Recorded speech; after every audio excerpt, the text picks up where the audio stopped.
right, we'll call this meeting to order. Those, as you're able, if you would please stand and recite the Pledge of Allegiance.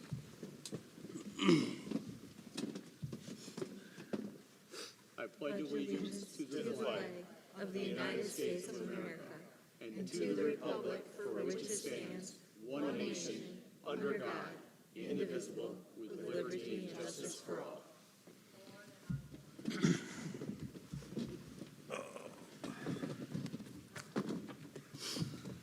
I would entertain a motion to approve the agenda. Make a motion. Support, I have a motion by Rich, support by, was that Sabrina? yes. Any discussion on the agenda? Okay, hearing no discussion. Rich? Yay. Danette is absent. Rob? Aye. Stephanie? Aye. Sabrina? Aye. Rachel? Aye. And I'm an aye. Motion passes. Thank you. All right, so that takes us to the board spotlight, and we're going to do MTSS first.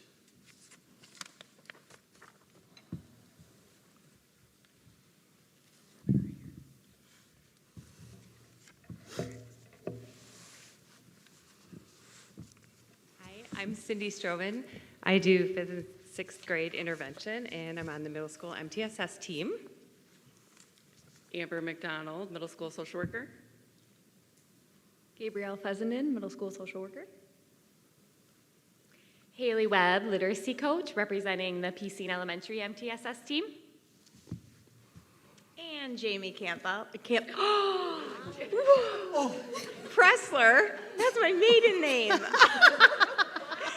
My husband's not watching, we're good. Jamie Pressler. You know this The is principal. recorded. Yeah, but he's not watching.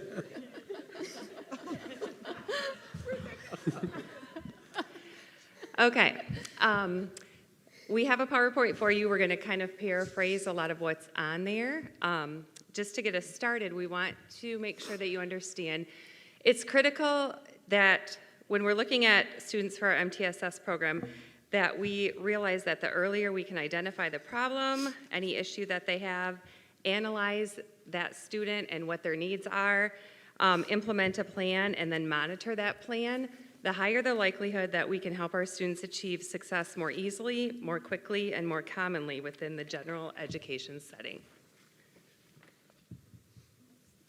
So we're here really to tell you what MTSS is, a multi-tiered system of support that we've been piloting in the middle school for the past 3 years, and the PC is on their first year. But this is one of my favorite pictures that really sums it up. We're going to talk about how we identify these students, what we do, how we monitor their progress, what interventions we offer. But it really is equality versus equity. We are meeting the students where they're at and allocating resources to help them be successful. So you're going to hear a lot of us talk about tiers. Tier 1 is that support and resource that you can give 80% of the population and they're successful. Then you have that other 20%, and those are the ones that we are meeting them where they're at, providing what they need to be successful. All right, like Amber said, Tier 1 is 80%. That is our goal, that 80% of the students are at grade level, and Tier 1 is what everybody receives in all hours. We need a really solid Tier 1 in order to build on that with our Tier 2 and our Tier 3 interventions. What does a strong Tier 1 look like? It looks like monthly PLC meetings for all subject areas so that we can make sure there's good curriculum alignment and that we are using the latest skills like Kagan strategies and building thinking classrooms, some 21st century skills. It means that there's meaningful, relevant, and student-centered instruction and that we're constantly having communication with each other. So those classroom learning labs are where we kind of hone our craft and we get to watch each other and ask questions and learn new strategies and set goals for continued growth and any other evidence-based practices. We're trying to stay on top of that. Tier 2, that is in addition to Tier 1. Tier 2 interventions are implemented looking at common skill deficits so that when we're working with kids, it's not just a random hey, you had this score and you all must need the same thing. We look at where their deficits are and really target that. For us, that was each day for 25 minutes for the past couple years. And then these are more intensive than core instruction and very carefully scaffolded so that they build on each other. Tier 3 is students that didn't show growth in Tier 2 interventions, and the main difference is that it's for a longer amount of time and usually smaller groups. So we're getting really intense with those Tier 3 kids and just a lot more time. They might stay in labs longer because there's more that we're trying to support with them. It also helps, we help them in the Tier 1 classroom, give them strategies for when they're in the classroom, how can you also help with your learning there too? So we're supporting them inside the classroom and then in addition to the classroom. So the first step to MTSS is really identifying the problem. So when we screen all of our kids, we call that a universal screener. We use our MAPS data for academics, mostly in math and reading. We look at our SWIS data, which is like our behavioral data. Academics plays a role in that. Really, we're assessing the whole child, so academic, behavior, and social emotional skills. And when we say social emotional skills, a lot of times that's executive functioning. Like you can have a kid who can do really well on the MAPS math and reading tests, but they're failing classes and they're in SO all the time. So it's not just academics that we look at. Some factors surrounding the data that's shown, there are pieces of the environment that could be changed. So when we're analyzing those data pieces, we want to make sure that targeted areas are focused on with purpose and intention. We don't have a lot of time with kids when we're doing interventions, so we take that time seriously. Every minute counts. The plan of action always relies on Tier 2 and 3 interventions that are constantly being progress monitored. So when we say progress monitored, that might be every 2 weeks. They might take a test. We might look at, we do Read Live, which is one of our reading interventions. We might look at their stories, how many answers they got correct, how fluent they are. We also use DIBELS, which is it's a 3-part test, but one of the parts is how many words can you read accurately in a minute? And are you constantly improving? And if they're not, we take it back to the table. How can we implement new strategies? And then, obviously, I've been talking a little bit about the decision-making that we are in constant conversations with. We not only use the assessment from the universal screening and progress monitoring, but also assessments that really identify needs of support interventions and evaluate the effectiveness of all of the interventions. So if a kid is making gains, we move them out. If they're not, we might have to do a SIT meeting, which is like teachers and interventionists and social workers, we all come to the table and go, why aren't they improving? So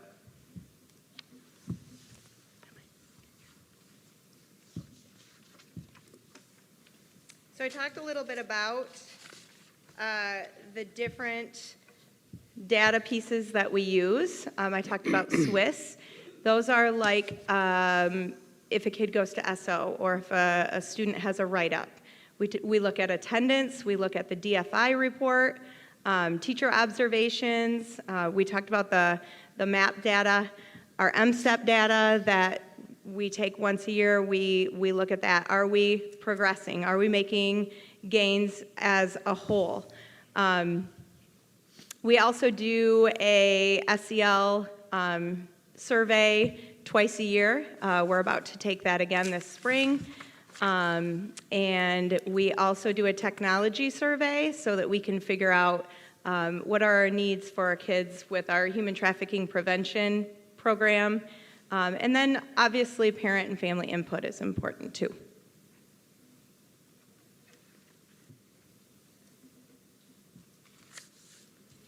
So with the social, emotional, and behavior piece in the middle school, we do have the MTSS referral Google form that the teachers can fill out if they have concerns, and that is the first thing that they do to really put a student on our radar, and that's what they utilize to send a student our way if they feel like they need to go through the SIT, the student intervention process, or they feel like they qualify for possibly a 504 plan.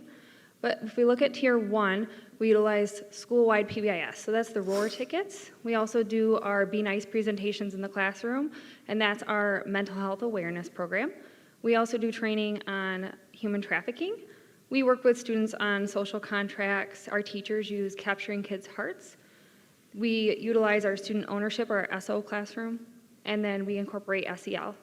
In Tier 2, we have our trails groups that Mrs. McDonald and I were trained on this year, and that's really a CBT, like a cognitive behavioral therapy that works with them on reframing their thoughts and different things. That's been really helpful for students.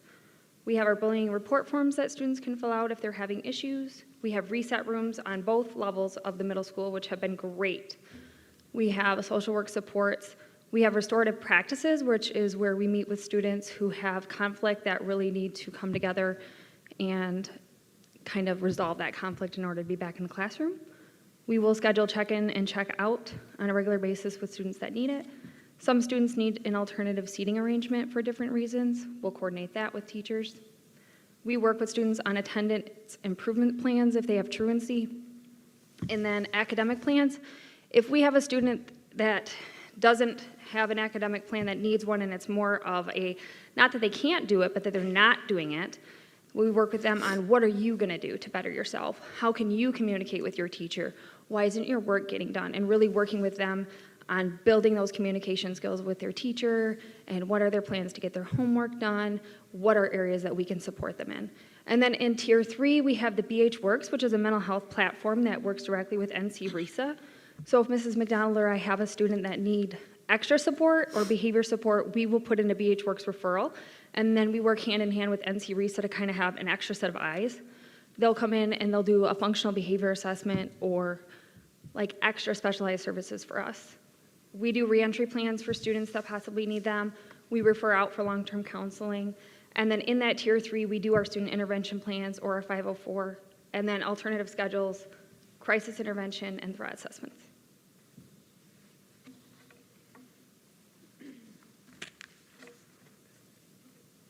That's a lot, right? It is a lot. That's our day. That's what we live. And we talk about what does it look like, right? Especially for us social workers and that behavior piece. And this is what we do to hold our part of the MTSS team, right? So we meet with our grade level teachers monthly. We're always talking about students, plans that we made, getting updates, getting feedback, putting new students on our radars. All of our mental health professionals in Grant Public Schools meet with our superintendent monthly to work on district-wide goals. We have weekly MTSS meetings. We monitor all of the MTSS referrals, which we talked about is how teachers can send students our way. We meet weekly with just our team, like our interventionists and our social workers, to monitor the kids' progress. We schedule SITs, 504s, have those meetings, monitor the progress. And the most important piece of all that is consistent communication. We are always calling parents, wanting them to know what our next steps are, what our goals are, how we can support them, how they can support us at school. And I would say that's one of our biggest pieces as the social workers, is just making sure that everyone's included in the plan, everyone's got buy-in, otherwise it doesn't work. Thanks. All right. On the academic side of that, the learning lab options that we have at the middle school, you can see they're broken down into academic support, extension, and then leadership. So for the academic support, we have options for Tier 2 and Tier 3 math and reading. We also try to target students that are almost at grade level with the reading exploration and the math exploration to just give them that last little push they need to get up to grade level. SEL is in that list as well, and that includes some of the executive functioning skills that Jamie mentioned, like organization, time management, how to prepare for and take tests, how to study, some things that kids just aren't sure how to do. So that's also a piece of that. And then our extension labs are STEAM, art, PE, creative writing. We have the Spanish dual immersion, and then some advanced math and reading options. And then our leadership classes include careers, personal finance, high school health, Genius Hour leadership, and peer tutoring. And The peer tutoring is a newer piece. It's going really well with sixth grade, where some of those kids are coming in during Connect, and they're connecting with other kids that if math is their strength, then they help a math student out. And they look forward to those days too, because they're learning more by tutoring others, and the kids that are getting tutored are getting big advantages there too. So what does that look like at Grant Middle School? You saw the choices that we have there, and all of those academic ones are scheduled based on data. And then the extension labs, we use some data, we use teacher input to get kids scheduled for those too. Next year, we have a dedicated intervention, acceleration, enrichment period of 45 minutes. We had 25 this year, and so almost double. We're pretty excited about that. We got creative with our schedule, and it's gonna be awesome. Our labs meet every day. The kids are not pulled from a core class to come to these labs. Everybody is somewhere that hour. So they're not creating holes in other classes by being pulled out. This is in addition to all of their core classes. Students move in and out based on their data, so at least 9 weeks, sometimes a little bit longer if they still need that support. Let's see, intervention is targeted towards students' needs, and it's a mixture of pre-teaching, so if there's a topic coming up that we know that there's some foundational skills kids need in those labs, we're gonna start introducing those so that when they get to that point in the classroom, they've had that pre-teaching. Reteaching, if we need to go over something that's going on in class, and then concurrent support. So sometimes we're supporting just what is happening in the classroom right now too, just kind of like a reinforcement for that. So we've talked a lot about data, so we wanted to give you like a little bit of a snapshot of some history. So MTSS in our building has been alive for about 3 years. So we wanted to kind of give you a snapshot of what that looks like. So if you see the first circle, that's fifth grade expected proficiency. And so there it's below. Okay, so then that same group, as they move to sixth grade, that's in the blue in the middle, the expected is above where they should be, and the menu there is kind of covering it up, but by the time they got to seventh grade, they were well above where we expected them to be. And really, if you think about it, in 2023, we did a pilot of some different math curriculums, so that's pretty amazing to get scores like that from our seventh graders. And this is a good snapshot. If you look at our next one, there are times when our scores go down, and that's a discussion too. It's not a pretty perfect mountain climb, right? It's not always like that. And so the beauty of the MTSS team is that we look at, if we falter a little bit, what are the reasons, you know? So this is our seventh grade group. Is it our seventh? Yeah, sixth grade group, sorry, our sixth grade group. They were expected in 2021, and then they moved on to above where they were expected to be proficient.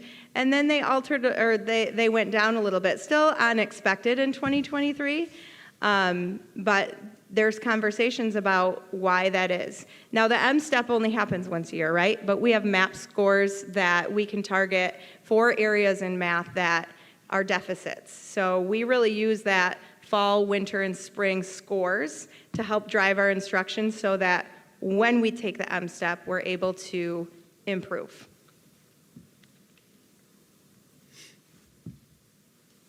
All right, at the middle school, this kind of just shows where the buildings are at. So at the middle school, you can see we have, for math, we use the NWEA screener, and then we have Mathia and MathStream that goes with our new Carnegie math curriculum to help support the students, and then reteaching and pre-teaching of current content. We also use the NWEA screener for literacy, and then we have rewards, Read Naturally Live, and DIBBLES. That's how we progress monitor those students. And then for the social emotional piece, we have True Success, PBIS, Be Nice, and Capturing Kids' Hearts. And then for intervention work at the primary center and elementary level, you're going to see a lot of similarities between what the middle school is doing as far as assessment gathering and looking at that data, but also realizing and recognizing that our students we're really working on all that foundational work as readers and mathematicians. So some of the intervention work that you see is really focusing in on that, using a lot of multisensory work to help connect those brain pathways and help students get the material when it's something that they're not able to achieve in their classroom. We're helping bridge that work that's happening so that they can get to those benchmarks and be proficient where they need to be in literacy and math. Oh, and then also just noticing that all of our interventions throughout our schools are going to be timely, targeted, research-based, and have a progress monitoring tool to note that effectiveness. So, MTSS year one. So although interventions and tiered instruction is certainly not new at our level, we've been doing intervention work for years and years, kind of following that team coming together model is new for us this year. So we are coming together, sitting down once a week to meet as a team. We have administrators, our interventionists, academic and behavior, as well as staff from NC RESA, and just really doing a lot of learning and clarity around research-based practices at each tier. So having discussions about that each week. So that is new to us this year. And we're feeling really proud of that, including site visits and seeing what other surrounding districts are doing that shows effectiveness and how we can learn from them. One thing that we're really proud of is really focusing on attendance and making plans to get students to school. We need them here so that we can teach them. So that's kind of a big hurdle. So ensuring that our students come to school, we're working hard to make plans with them. We implemented Truancy Academy for the first time this year, which is bringing parents to the table and into the school to hear about the importance of bringing their kid to school every day. And if there's a barrier, what can we do to help with that? And also encouraging parents to make a plan so that we're able to help with getting their kids to school, and it starts at home. So they're making a plan and reflecting on what they can do as a parent to help ensure that their child can get to school. And then something that we just celebrated today was looking at the students the families that came to Truancy Academy and made a plan, and their attendance has greatly improved. So calling the families and celebrating that success has been really fun to celebrate. Obviously, this is our first year with Bridges, and so implementing our new curriculum, doing a lot of talk and learning around that. We are researching a new ELA program curriculum options with a plan to pilot and select. We're actually meeting on Wednesday as a team to come together and look at different ELA options and see what we want to do for a curriculum moving forward. And this is our first year with collecting behavioral data in a database through Swiss. So in looking ahead into year two, we realized as we were meeting at the table that something that was missing were the classroom teachers. They're a very important part. This is something the middle school has been doing, and so we have a goal next year, and we will be adding classroom teachers to the table to be part of that really important discussion. And one way we're going to be able to make that happen is assuring that fifth special is added to our master schedule to really allow that common planning time, and that would allow for teachers to be available to come to the table. We have the goal to increase students with less than 10 absences by 5%. So again, really focusing on that attendance. Continuing to create tutoring opportunities for our high-risk students. We're continuously developing program evaluation tools to look at our tiered interventions to make sure what we have is certainly research-based and working, and when it's not, to reevaluate and make a new plan. We're using student data to develop explicit professional development for all staff.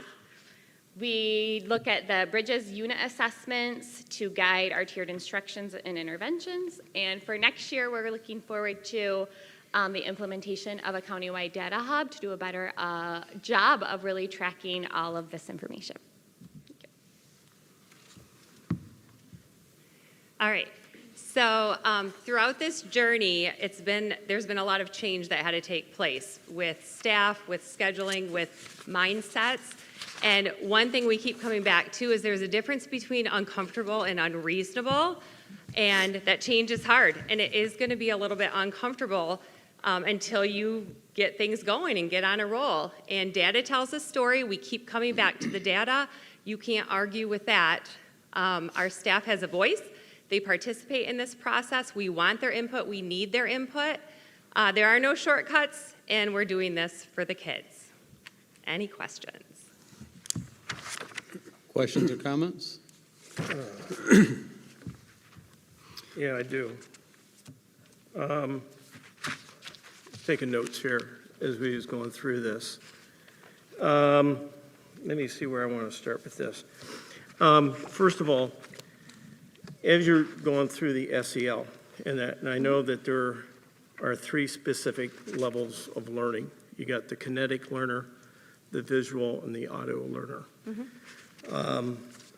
And that ties into people who are really good in math and sciences, but they're weak in the other. I'm preaching to the choir, that we know that.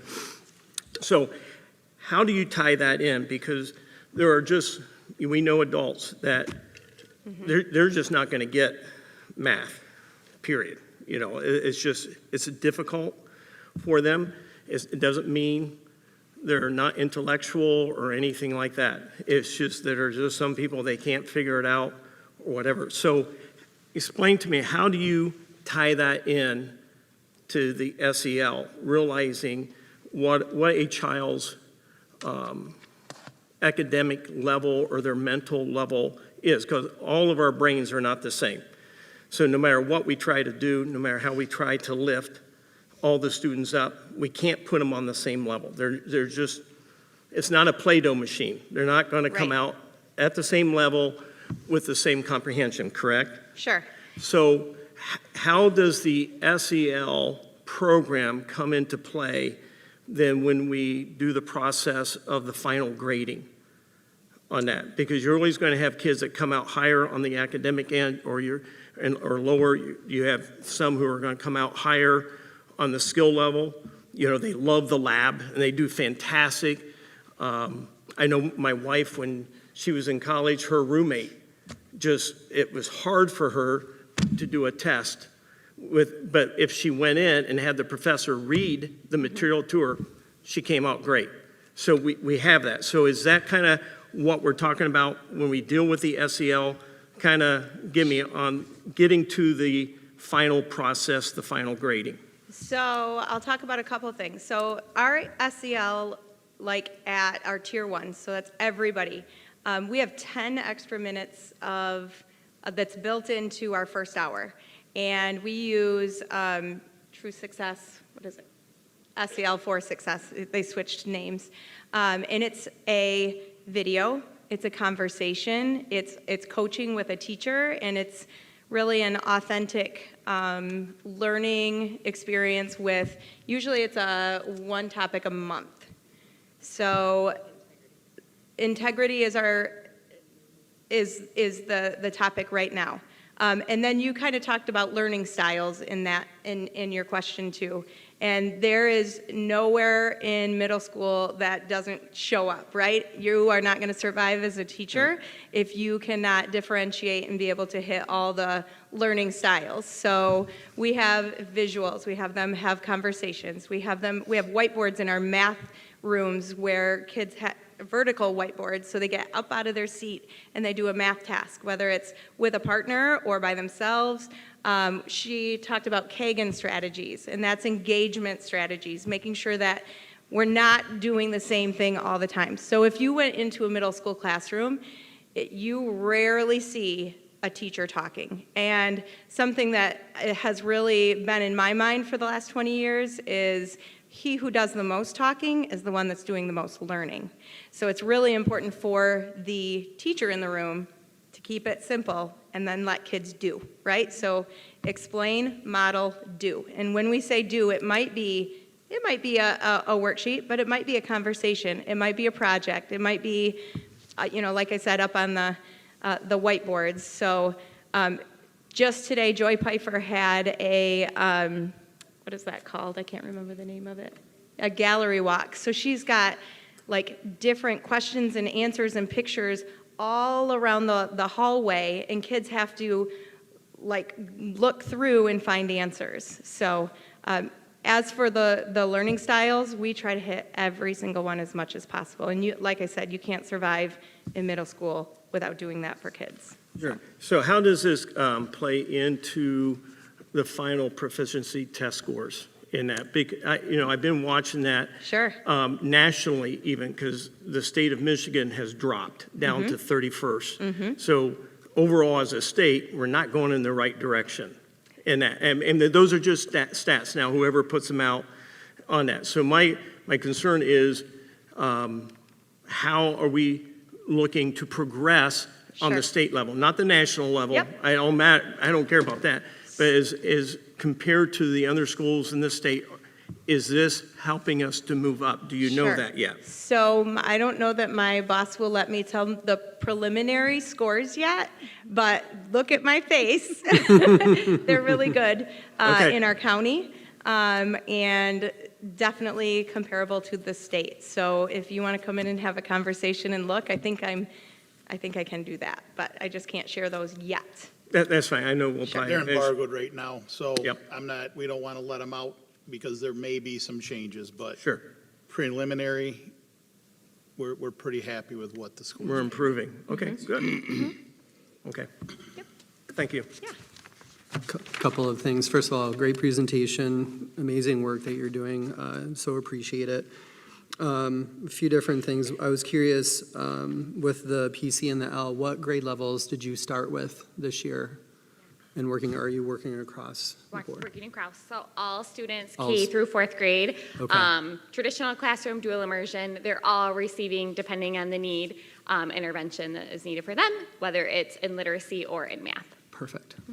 And then that kind of ties into the next question is, so we have this working in the PC in elementary, and now we're in year 3, or finishing up year 3 in the middle school. How does that then translate to when those students go on to the high school? Like, what's the next level of maintaining that growth and that development and that rapport? Maybe something in the future, if you, okay. Yeah, we are looking at that with the Okay. considerations about how that data can be used then, making sure that they finish 8th grade with data they need for the high school. Yep. And then we're going to be trying to meet with them and kind of get some groups together for that too. Because that will really give a leg up then going into that freshman year with the staff. And then the last one, just curious what your, I don't know if I want to call it game plan, but what is your process for trying to get some of that retention and those skills while they're over a summer break, so that when they come back in the fall, hopefully that reteaching is minimized? I know that there's always a level to that, but do you have thoughts or ideas of how to transfer it, because you're giving a lot of great attention in person while they're there, and then it's going to be a dramatic shift, when you go away for a few months. So I'm just curious as to what your brain trust there has come up with to maybe help throughout the summer as well. So at the admin level, we've been having this constant conversation. We have some summer Sparks activities that the library's open at the PC Elementary and at the middle school. And there was a little bit of a math component, but that's something we really do need to improve on. We're hoping to, even if we could have them for 2 weeks, right? Or, and then you think, which group of kids do you pull? Like the bubble kids who are between the 30th and 50th percentile? Or, there's definitely some conversations surrounding what can we do in the summer and making sure kids get there. Yeah. And, that's probably the hardest part. So getting them there is a conversation, so. there may be opportunities to, I like the idea of like a couple of week touch point, you know, thinking of maybe a couple weeks before school starts, you know, that there may be some kind of get back into it, some baby steps, if you will, you know, to kind of get ready for the fall semester. I think it's fantastic. Thank you so much for an incredible job with a lot of work, I know. So. Yeah, so I have to honor our teachers. This is I mean, when we say change is very, very uncomfortable, our staff is to the point where a reading teacher, say in 5th grade, was doing intervention for 18 weeks, and oh man, we need to really target our bubble kids. So by bubble kids, I mean the 30th to 50th percentile, and, you know, Danette Gessler, Mike Otis, they took our bubble kids and really pushed them before standardized testing, and it's really shown a difference. So just that ability to change on a dime, that's a huge benefit that our teachers are willing to do, because they see the progress and they see the data move, and it's super exciting, so. Any other questions, comments? The next time you ladies meet, would you mind inviting me? Yeah. I'd love to sit in and just kind of learn more about it. Yeah, that was one thing that I was going to suggest to any of the board members. I sat in on an MTSS meeting, I think 2 weeks ago, and thank you for allowing me to. And I know that can be a little disruptive to have somebody that's not part of it to join, but I definitely appreciate that, and I would encourage anybody on the board to reach out and try and do that, because the dynamic that you guys have is very special. And so one thing that I would ask is, what is the plan for the middle school group? Since you guys have been doing it for you're finishing up your 3rd year, how do you guys then help coach the PCNL and help to develop that plan for the high school going forward? So Haley comes to our MTSS meetings when she's able to come. We have Cindy, who is the MTSS, like, godfather. And she's asking all the right questions. She's also an academic coach, so just precisely asking the questions of, what about this, scheduling-wise and intervention-wise. There's so many things that surround making this work. So that's a great support for the PC in elementary, so. Yeah, it's so important to be able to tie into your learnings, you know, the struggles that you've had, the failures that you've had, you know, so that the next group that is trying to implement this isn't having to reinvent the wheel, right? They can learn from you, so that's really good. I'm glad that you guys are doing that. So, very good job. Very good. Anything else? Okay. Thank you. Thank you very much. Thank you. Thank you.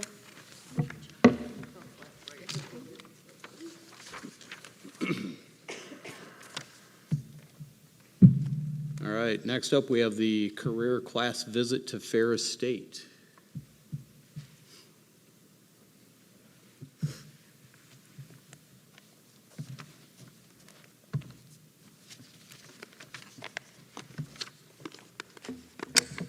Tim told me I'd be able to airplay here, so hopefully I can get that going.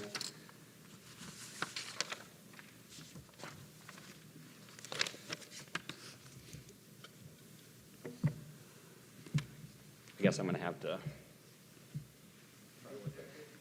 Indiana Jones.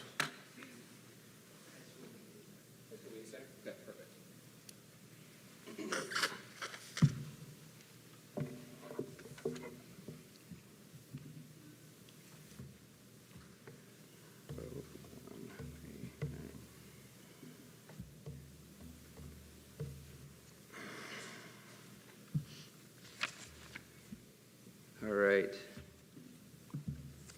So Josh Delmeter, 8th grade science teacher and career class teacher. I just wanted to highlight this aspect of what we're doing in the career class right now.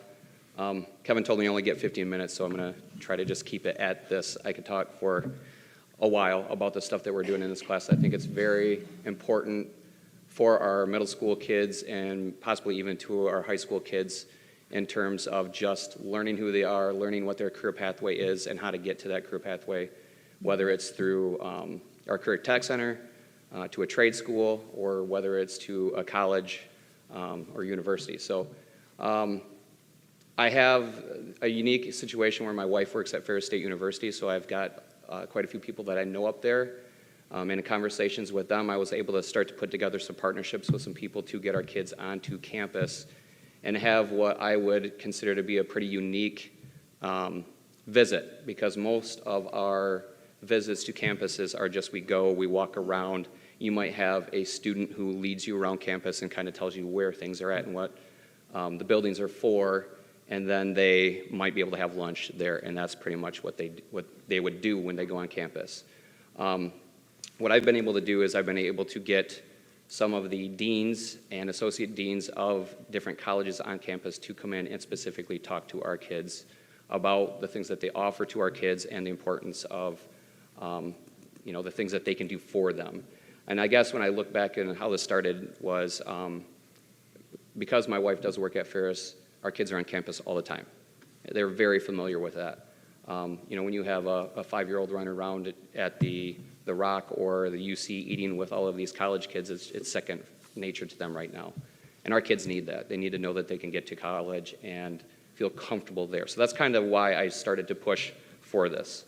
So we had some people that could go with us last time that are in the audience. Gabby went with us, Miss Daly went with us, and Rob went up with us so they can kind of attest to some of the stuff that they were able to see. So I'm just going to kind of walk you through what we do when we take these trips. And this is one of the best ones that we've gone on, because as we're going, it's not just us learning, it's also them learning on how they can present to us and what they can do for us, and making sure that the kids are getting the best experience that they can. So real quick, I'm not going to ask you to read this. I just put a couple things on here because the science behind this is the earlier you can get kids introduced to colleges and the thought of being able to have that as a pathway, the more likely they are to succeed and go to college and finish college. So with that in mind, it's very important, regardless of what path they actually take, it's important that we are offering those opportunities for our kids to get onto college campus and not just walk around. You have to get into classrooms. You have to see the people that are going to be there to help you and understand that they are here for you more than you're there for them. So we start our day at the Flight Library, pretty central location on campus. We start there because Dr. Jason Bentley is the Dean of Student Retention, and he's also the interim Dean of their library. He puts them through a presentation where they have different members of his team come in. It's been different pretty much every time that we go up there with regards of who's presenting. Sometimes this gentleman comes in and presents just some of the stuff they do in terms of first-generation students. They have a TIP coordinator come in, and he talks to them about financial aid and what they need to do to get there. I really like that they always stress how important it is to work with their high school counselors and make sure you're staying on top of the things that you need to include in classes and requirements for graduation and stuff like that. The highlight of the entire trip are the desks that you see. And you can ask Rob, the kids love the desks. There are a lot of highlights, but Yeah. that is definitely one of the best ones. We then take a tour of their tutoring center. They have a pretty robust tutoring center there. It's something that we need our kids to understand, that when you go to college that you will have somebody there to support you. And so they tell them all the different types of tutoring that they have to offer. They go through the entire facility. That's right, it's attached to the Flight campus or the Flight library. So we go in, they get treats, they got popcorn this time, and they just a kind of introduction to that so that when they step on campus, they know where it is and they know that it's there for them. That's the whole group together. I think Rob's on his tippy toes. Oh, Just saying. I can neither confirm nor deny that. So right across the street from that is the College of Arts and Sciences. This is a huge one for us because they will spend the majority of their freshman and sophomore years in this building right here. This is where all of their math, their science, their language arts classes will be. So I feel like it's an important thing for me to get them into this building and see what's there so it kind of feels like home to them. So we go through their Card Wildlife Center, which they get pretty excited about that, even though that really doesn't have anything to do with them being a college student. It kind of makes them feel like, take a little ownership of this as a place that I know and I can go to. We visit the Shimatsu lab. That's right on the bottom floor of this. And I can't remember her last name for the life of me, but this is Heather. She is a former grant graduate of ours who is actually in charge of the Shimatsu lab now, and she takes them on a little tour of the stuff that they do there. And then we visit some different classrooms. Last time we didn't get a chance to be in one of the smaller rooms because we were out of time, and I'll tell you why here in a second. But I just want them to sit in a room and feel what that's like. We talk about some big differences between a high school room and, a middle school room actually, because they're middle schoolers, and what a college room looks like. We talk about how there's no pictures on the walls because the teachers move from place to place as well as the students, and they need to understand that. Just talking about size, we're in a bigger room for them. And then usually what we do is we go to a small classroom and kind of see that same thing. We didn't get a chance to see the smaller classroom because we were surprised by an amazing opportunity, which was Dr. Bill Pink, the president of Ferris State University, actually came and saw us. This has never happened for us before. It happened the day before. Dr. Bentley said, hey, he's going to come down and he's going to meet you guys. And we had a 15-minute window for him to come down and talk to us. He did one of the most amazing things. He asked all the kids, who's going to come to Ferris? This young lady raised her hand. He had her come up. He took his Bulldog lapel pin off, pinned it on her, and said, in 4 years, come back and talk to me and tell me this is my pin. And let me tell you what, that girl is going to be a Bulldog no matter what. You can see it in her eyes. Yeah, it was an amazing experience. We then visit the College of Pharmacy, where we go in, the same kind of thing. So we explain the difference to them of what the Arts and Science building is, which is where we're going to take a lot of classes as a freshman and sophomore. And then we talk about going into a more specialized school, which this would be. You would take this, you'd have to apply to and get into the College of Pharmacy. And this is your junior and your senior year, and plus more with pharmacy. They just talk to them a lot about the different types of pharmacy, things that you can do. It's not just a lab coat, a guy at Meijer or a girl at Meijer giving you pills. There's lots of other things there. We toured their facility, which again, we were a little behind this time, so we didn't get a chance to, but they get to see a sterile lab. They get to see the rooms where they basically role play a lot of the stuff that they're going to be doing if they were to go there. And then we go to lunch, which is better than the desks. So we go into the buffet, they get to eat.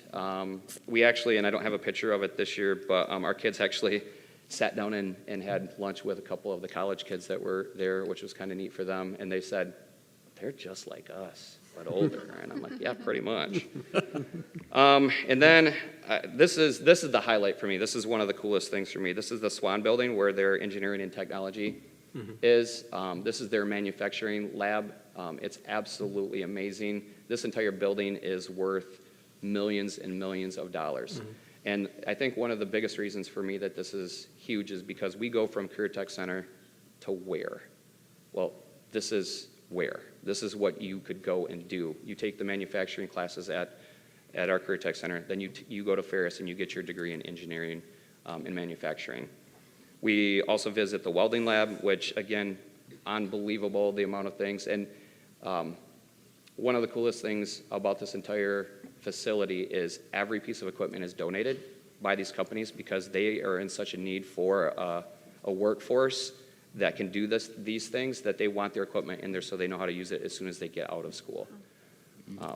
We also visit the plastics facility, and they got to make Frisbees and do some different things there. So out of all of them, the arts and science piece is big because we are, they're going to be there as freshmen and sophomores. Pharmacy, that's a kind of a lofty goal for us right now, but this is huge because it goes right from our Career Tech Center into a college degree.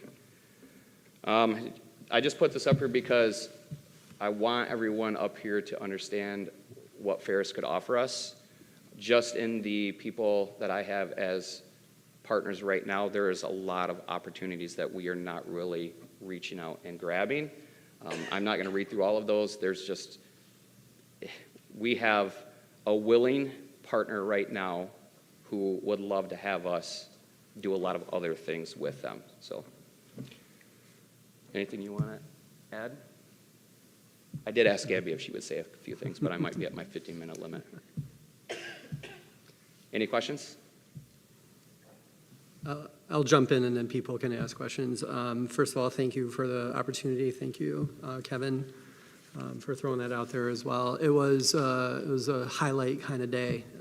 It was really fun to be on campus, and it was great to see a bunch of 8th graders on a nice spring day walk through building after building and be engaged, ask thoughtful questions, want to participate.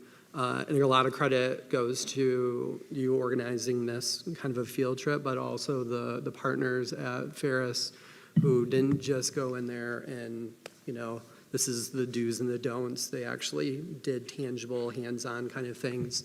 Watching the Frisbee be made was fascinating. So that was really cool. And then watching kids light up as they got to throw random stuff into a recycler, shredder. Very cool. I'm glad that you put on there the expansion of Nuevo County Promise Zone to include Ferris. That's a real viable possibility.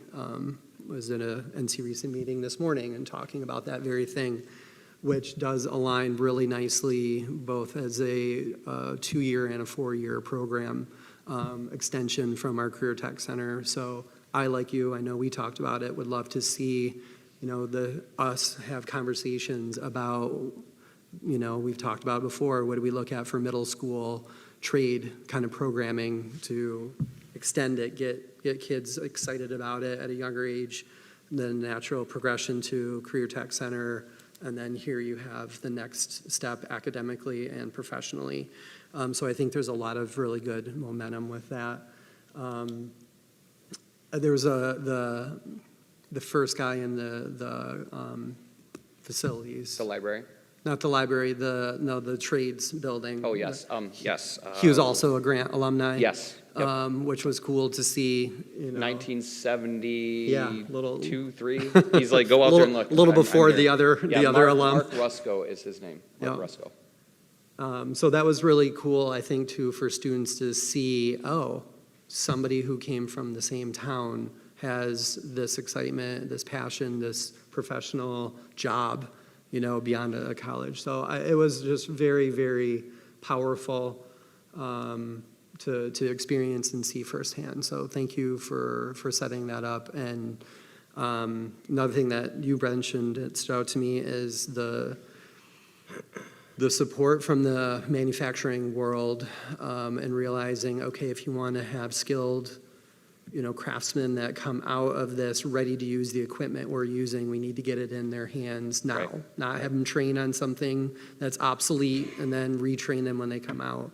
And I think that poses a really nice opportunity for our own community and tradespeople that might want to look at that as some stepping stones and see how can I get involved with the district.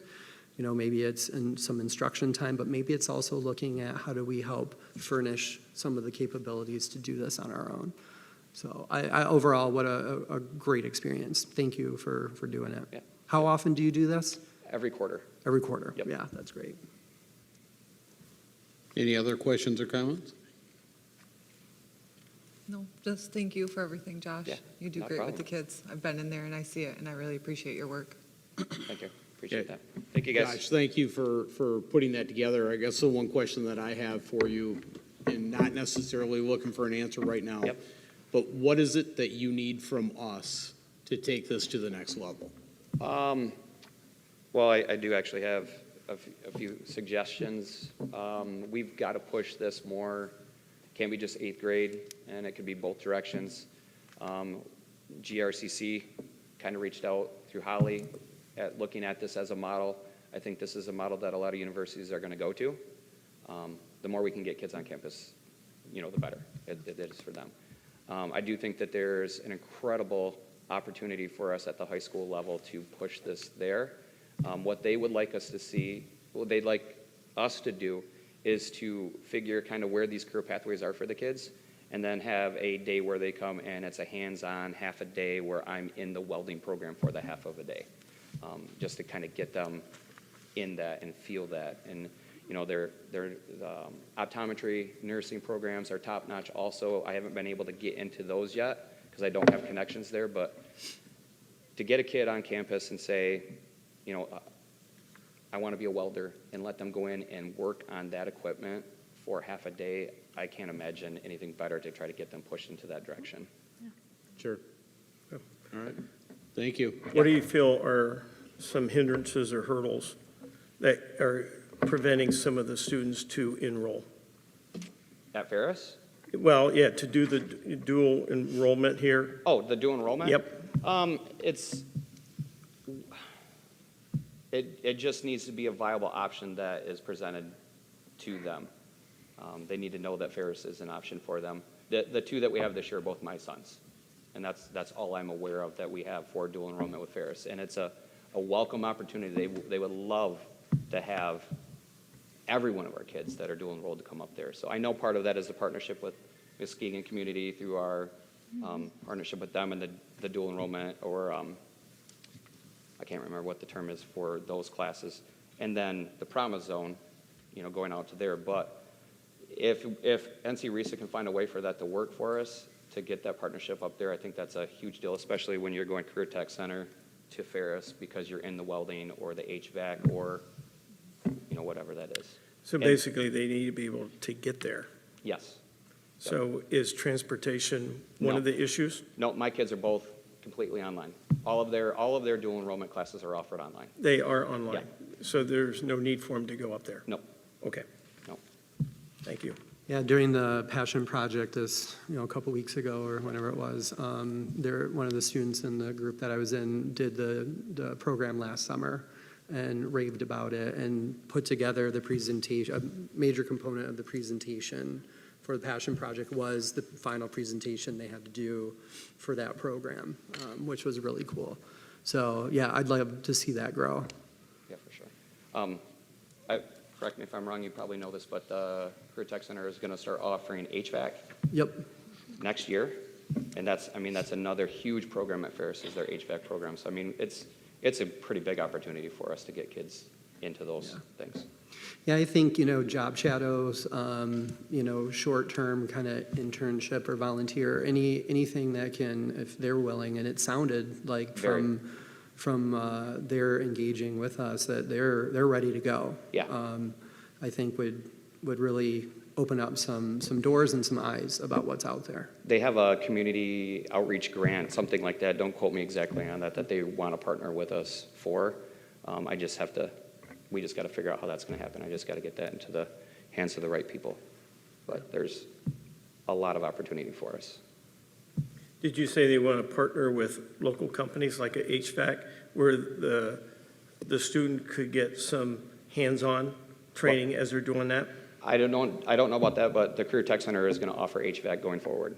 Okay. So that they'll have that and be able to move into that. And with the credits that they can earn in stuff like welding, they're going to be able to start at Ferris with credits already accumulated going towards that program. Okay, thank you. Yep. Nice. Thank you, guys. Yeah, thanks, Josh. All right, that takes us to reports. Mrs. Dawson.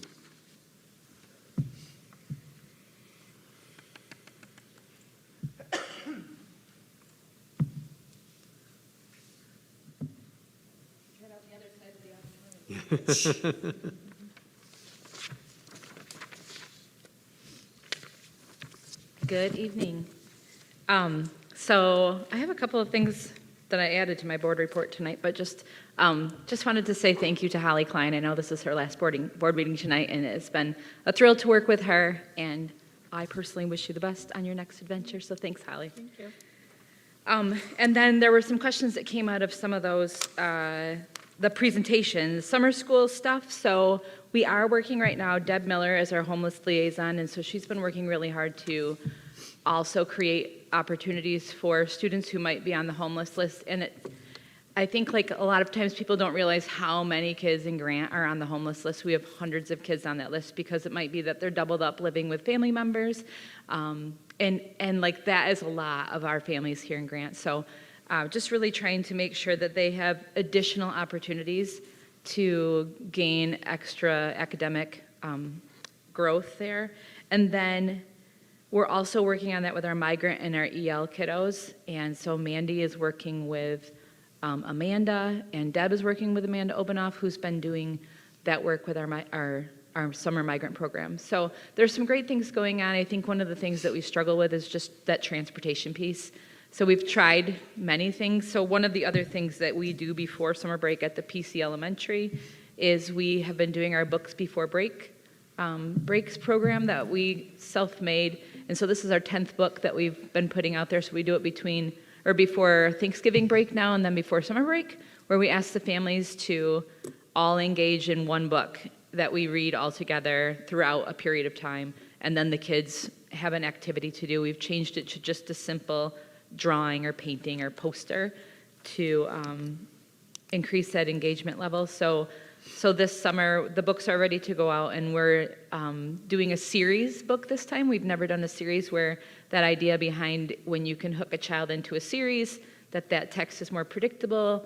Those kind of readers who want to know how the book is going to go tend to lean towards series, and so it's all about getting a kid hooked on whatever the book is that hooks them into reading. So we're doing the Magic Tree House with Jack and Annie and all their little adventures, and excited to send that out to families and see how many kids get involved in that this summer too. So those are some summer things that will be happening. We had a great first week in our M-STEP testing. One of the things we really did this year, and Travis worked really hard on reading about this and making sure that we were doing it, but creating as many small group opportunities as are allowed through the testing system. And so what we saw was all hands on deck. Our MTSS team, everybody had a small group they were working with. And we really saw kids, from that preliminary data that we got back, that passed the exam that we just never would have expected them to pass it because they had a calm environment. There were 2 kids that I had one-on-one because they just can really ignite a classroom. And so, it was fun to just watch them taking the test and, concentrating. The one student, I said, well, how's this going to go? And he said, well, I think I'm going to ace it. And he did really well. And so it was exciting to see that everybody had some extra input on that. And so we look forward to that piece and seeing that. I think, one of the things that I know is when we get our scores back, one of the biggest things we're really seeing is our struggle is that kids don't come to school. And it is really hard. Like, that is our big push next year. We have 150 kids that miss more than 10 days of school. And since COVID, I know I shared this last time, Michigan is the number 4 worst state in the United States for excessive absences like truancy. And so that is something that we have been digging deep into. And so some of these kids that we think like, oh, they should be getting that, they should be doing that, but they've missed these pockets of days throughout the entire year, and that's pockets of learning because we don't, wait for them when they're gone for that day. And it's really hard. So we are working, our MTSS team is working, and our whole staff body is working on deciding like what we can do differently to make sure that we have a significant increase in full-time attenders. So I sent this to you last week, but this past week was National Teacher Appreciation Week, and I just want to go on record saying like we have, in my opinion, the best teachers, hands down. I say, like, I don't know if you watched the silly video that Travis and I do, but if there was like a teacher competition, I would put our teachers in the competition. They would win. I know they would. So it's just fun for us to spoil them. And they are amazing humans to work with, for sure. We had our kindergarten roundup meeting a couple of weeks ago, and I think just to sprinkle that for you guys, we had about 30 families that came. And so when we had that third party, what do you call that? Digging into, I don't know, the attendance. Third-party contractor. Yeah, but for the attendance, like longitudinal projections. Yeah, that's the word I was looking for. They're projecting about 87 kindergartners for us this year, which is really going to wreak some havoc up the chain from kindergarten to the 12th grade year. So everybody's, you know, we know it's coming. We're trying to be creative with that and trying to make sure that we can still retain our great teachers, have a different outside the box thinking when necessary for building those classes. And so at my last check, we had 48 students that were signed up and attending preschool. And so that is our biggest draw from the preschool programs. Since COVID, we do get a big draw from families that did not do any school, and they just are bringing them for kindergarten the first year. The last time I checked with Rachel, because we keep our we keep our number on certain just checkpoints, and we were exactly the same as we were last year. And so this year we had about 93 students, give or take, up and down a little bit, but right around there. So that's kind of what we're planning for. I mean, certainly I would hope for 135 to show up, and that's a great problem to have, but more expecting to have that number that we have right now. And just to piggyback on what Josh was talking about, we had our second grade students visit the CTC last week. They were doing like a Mother's Day planting project, and it's noteworthy to mention because we're really working hard to get behind that strategic plan that we have here in Grant to get our elementary kids collaborating and connecting with the CTC program as often as we can, so that not only do our 8th graders connect to that down the road kind of class, but our elementary kiddos can do that as well. We know that CTC is definitely the path for a lot of our students, and especially when they can connect into a program like HVAC, like what a great opportunity. And so our job and our commitment and our strategic plan is to make sure we continue to provide those opportunities for our PC and elementary kids to connect with CTC. You'll see later on the agenda, and Haley spoke about this a little bit, but I did put in our recommendation to hire a roar in the core teacher. And so like, we know we have to give it a fancy name because otherwise kids will be like, that's boring. And so like the core areas that we work on are math and ELA, right? So math, reading, and writing. So kind of that idea of roar in the core, as MTS talked about it, there are other times when we have that glaring thing that's not working for us in like our tier 1. And so that's part of what we dig into too. So one of the things we're really noticing is the way the fractions are tricky and they're really hard to learn. And so that's like a gaping piece for 4th graders right now. We need more work around adding fractions and just understanding that a fraction is less than, a whole number and how you still add those. And it's complex. And so we talk about, like in this class, we would have opportunities to say, okay, 4th graders, we're going to hit fractions another time every week with this really specific target. And then, whatever it might be at kindergarten, 1st, 2nd, 3rd, 4th. And so it would be like a special that they're rotating through those. But then the other piece that we want to make sure that we're capitalizing on is that they have that practice piece at the beginning of the class.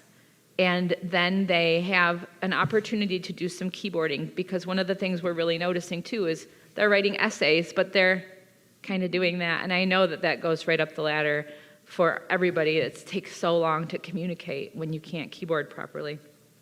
And then making like some of those Google pieces part of the class. So let's say this week your target is capture an image off the internet and put it into your report about a vacation spot that you want to go to.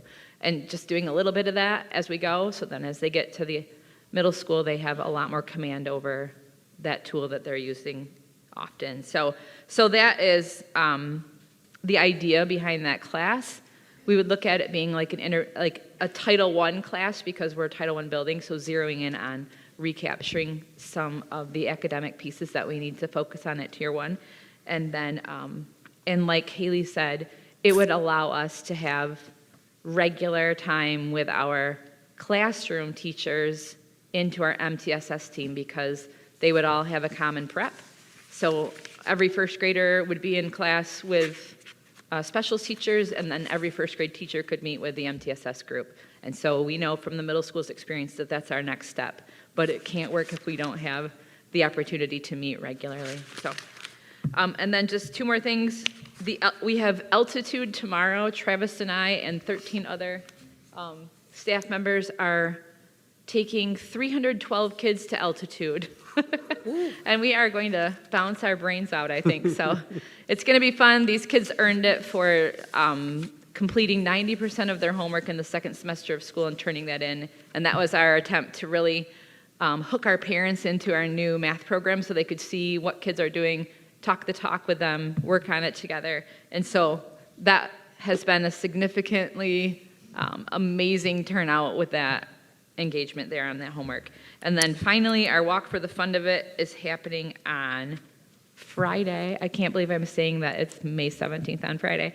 So Friday morning, we'll be walking, and as of last week, Thursday, we had collected $12,000 already. So I'm sure these last few days are the days when everybody starts turning their stuff in. So it grows pretty exponentially over the next few days. So another successful fundraiser that we will use for lots of field trips. And by all means, please come and join us. It's honestly my favorite day of the year. So, What time? oh, well, it'll be like 8:30 to 9:30 for the PC and elementary, and then 9:45 to 10:45.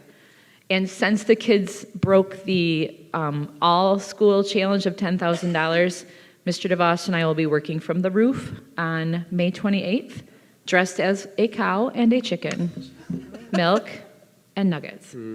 So yeah, that's us. It's a busy month, lots of great things. Thanks for listening. Happy to answer any questions. Any questions? Yeah, Carol, what are some of the main excuses why we have 150 students with 10 days absences or more? What are you finding? Maybe the top two, top three, if Yeah. you know off the top of your head. Yep, I would say number one is sickness, right? But I think that what we've really been trying to do with parents is saying, like, if they don't have a fever, they can come to school. And so we talked about that Truancy Academy, which was just a made-up thing that we were doing. And we have parents, one of our calls that we just made this week, the parent said, yep, they don't have a fever, they're coming to school. So it's kind of teaching parents to say, yep, they can come to school if they don't have a fever. I mean, we don't want kids to come to school sick, but we also want parents to realize everybody has a little cough or a runny nose. Like, if they don't have a fever, they are allowed to attend and encouraged to if they feel good enough to come.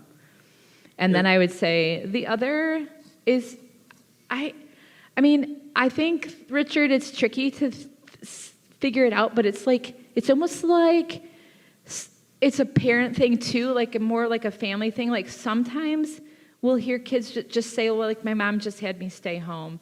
And it's kind of like a philosophical thought of like, well, we're going to stay home today. I think that the biggest decline has been since COVID, because it really changed the way families talked about, like, you got to be at school. Families changed a lot during that time. We have parents who are staying home and working now. And so it's changing just the way you see this piece, this school regular attendance piece. And I just don't think that most non-educators realize that an absence here and an absence there and an absence here can quickly add up to 18 absences. And it's a lot. I think that was probably the biggest aha out of our Truancy Academy thing, is had like a little calendar for parents to fill out. And when you really look at how many days they missed, lots of our parents say, yeah, I didn't realize it was that many, or how frequent that was. Because if you don't really keep track of it, you don't realize when it gets to be that big. And so that's where I think we can step in and be a lot more proactive about telling people, Ken, here's your 9-week report. Did you know Billy's been absent for 9 days this semester? And a lot of times people they're like, I didn't know. And so hopefully that will reshape their thinking about coming to school regularly. Well, and even going forward, I think that's where the connection with the MTSS data really starts coming in for Right. each individual parent's child, right? I agree, because I think we'll never move the needle on the data piece if we can't get everybody in their seat. Right. It's not like Rachel was gone on Monday, we'll send her Monday's work anymore. That's not what it is. Like, that's not what a classroom looks like anymore. And so Rachel was gone on Monday, she missed whatever we learned on Monday. And it's really hard to recapture that in the way we teach, hands-on conversations, engagement. Sure. Okay. Any other Thank you. questions? All right, thank you. Thank you. Thank you, Carol. All right. Mrs. Pressler. All right, I feel like I monopolized a lot of the time with the MTSS presentation, which was awesome, but I really want to highlight today's event because it was a real eye-opener for our 8th graders. They read A Walk to Water, and if you're not familiar with that book, it is in southern Sudan. The main character gets separated from his family, and one of his biggest, hardest battles is finding food and fresh water. And so Kristen Keelan took her 8th graders with the buckets down to Blanche Lake and had them carry the water back to the middle school. And it was a competition to see which class could carry the most water. There's a million pictures, and they'll come out on Facebook, but this is a perfect example of some boys really working, and that was really hard. In the story, it's 4 miles, and so they really got a little taste of what that would feel like. So that was a cool experience for our kids. Our 8th graders won 2nd place at state in choir. Lucas Swears is amazing. He has done a great job with our music program, and we are just so blessed to have him. We have been celebrating and partying with our transportation people and our administrative assistants, and it was Teacher Appreciation Week.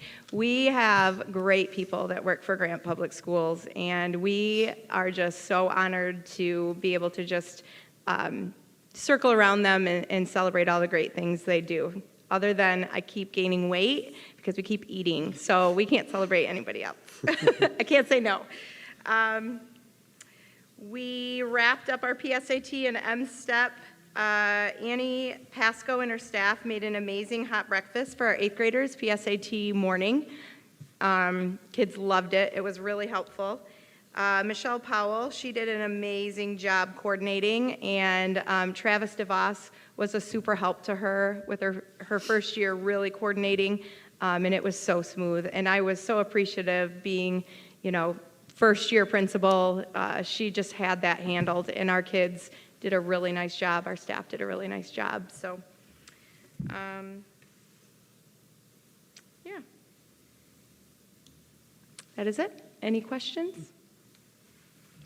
Well, those students got a nice little wake-up call when the first thing they have to do is go up that hill.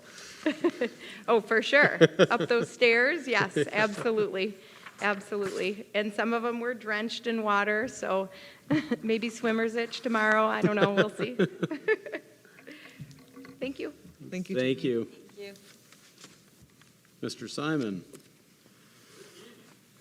Good evening. Try to be brief for you. So May is the month of seniors, really. So the seniors are excited. They've got that nervous energy. I've been meeting with the valedictorians because they are the ones that plan and kind of take over the ceremony on the 23rd. So it's been a lot of fun, but each time that we've met, there has been another level of nervousness that has come around to that. They've waited 13 years for this moment, and now that it's here, it's becoming a little bit more of a reality, but that nervous energy is great to see. They're super excited. Seniors' last day is this Friday. It's a half day. Renee Platt has scheduled a lot of great activities for her, which is fantastic. Next Monday is our honors night right here in the Fine Arts Center. It's a great evening. Tons of scholarships and awards go out to our seniors. Just a really nice professional evening. The 22nd is a big morning for us because it's the graduation practice, which ends up taking a lot more time than what we always predict, but we always feel like it's really important so that night of the 23rd shines and everything runs really smooth. And then it's the 23rd, and all of a sudden we're all gathered on stage, inside or outside, hopefully outside, and celebrating our seniors. So graduation is not just for our high school. I think our staff, I would agree with Carol, we have an amazing staff, K-12, and it's an opportunity for all of us to celebrate the successes of our stories and making it to the actual moment of a diploma. It's courageous for a lot of our kids, and in some cases, it's the first diploma that our families have seen. So it's a great time to celebrate. I'd also just like to thank Holly. Second go around working with you, and she's always been very supportive of the administrators and how we can help students. So appreciate it, Holly, and good luck. So that's my report. Be happy to answer any questions. So right now the plan is for outside graduation? Yeah, weather outside, permitting? and then we're hoping for the sunny degrees, sunny and 75 on Wednesday, sunny 75 Thursday, sunny 75 Friday, so that there isn't any guessing. So anytime we have to move inside, it's because of rain, and then it gets humid and it gets hot inside the gym, and it's just a different atmosphere inside. Okay. Well, thanks, Dan. Any other questions? All right. Thank you. Mr. Simon. Thanks, Dan. All right, Mr. Aiken. Okay, after a week of interviews, our committee has offered Daniel Hilliard the high school principal's position for next year. He's coming to us from Ann Arbor Pioneer. He has a strong background in MTSS. He's been an administrator for 23 years. We're looking forward for him to bring that expertise to the high school next year. We'll be interviewing starting tomorrow for the business manager's position. We have 4 candidates that we'll be interviewing. Hopefully we'll finish that up by Friday. We're waiting to hear back from the DNR on the 80-acre parcel of land that the district owns. The property was deeded to the district for forestry purposes back in, I believe, 1933. 32 or 32. 33, somewhere in there, yeah. Therefore, you've got to get a variance anytime you want to develop the property or do any kind of work on it. The attorneys feel that will be feasible for the DNR to allow that, but we're waiting before we proceed. We've had a forester on both pieces of property, and we've got a lot of positives that we can work with. I think we're going to be pleasantly surprised if we can get that variance and start work out there. I'm looking forward to that. The collage concert will be this Thursday evening in the Fine Arts Center. If you guys have not ever been to that, it's a heck of a collaboration between Lucas and Phil. They do a great job. The kids do a great job. And finally, on May 20th, Jamie Pressler, myself, and Josh Delamater will be attending a Maven Consortium meeting at the Northview Next Career Center. The main topic of this meeting is going to be to see how consortium schools are utilizing Math on Main Street and how they're turning it into a project-based curriculum. So we're kind of looking forward to that, and hopefully we can bring back some things to the district to help us with our math scores. And follow up on what Dan said, honors night, we've got a really busy night next week, and it's going to be great to celebrate our kids and the kids' achievements. And finally, I'd like to thank Holly. Holly, you've always been kid first. No matter what, whatever goes on, you're always about the kids, and you've been great to work for from an admin team. So thank you very much, and good luck. Absolutely. Thank you, Holly. Thank you, Holly. Thank you. Any questions for Mr. Aiken?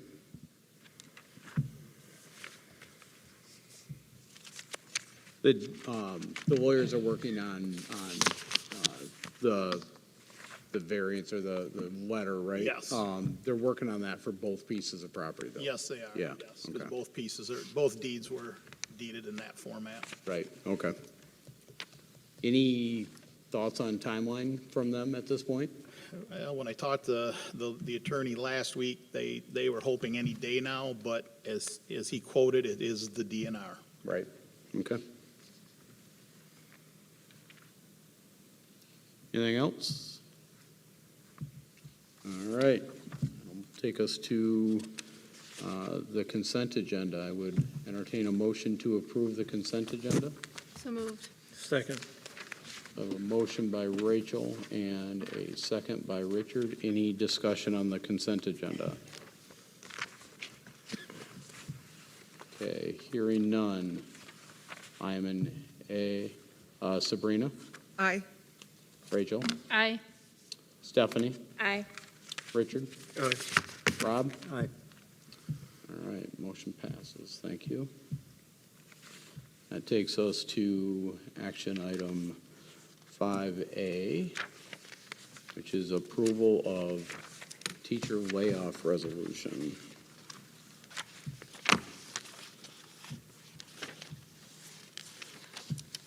We got to get there first.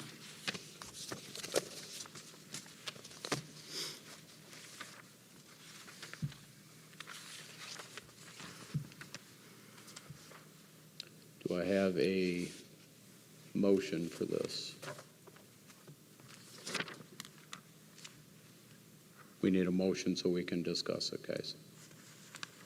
So moved. So I have a motion by Sabrina. Do I have support? Support. So motion by Sabrina and a second by Rachel. Mr. Aiken?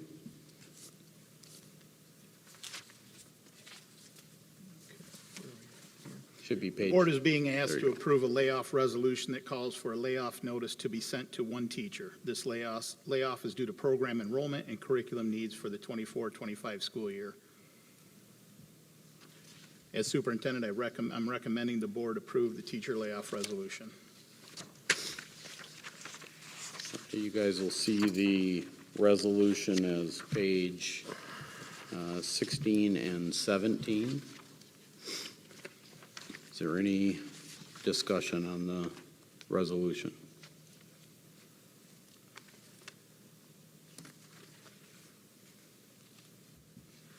Can you just tell us what,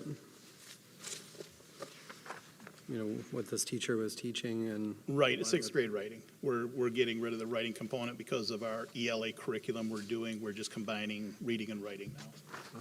So there'll just be one ELA teacher per grade level.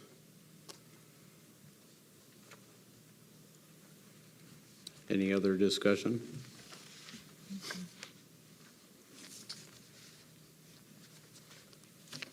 I'll give a couple minutes yet for people to read through the entire thing.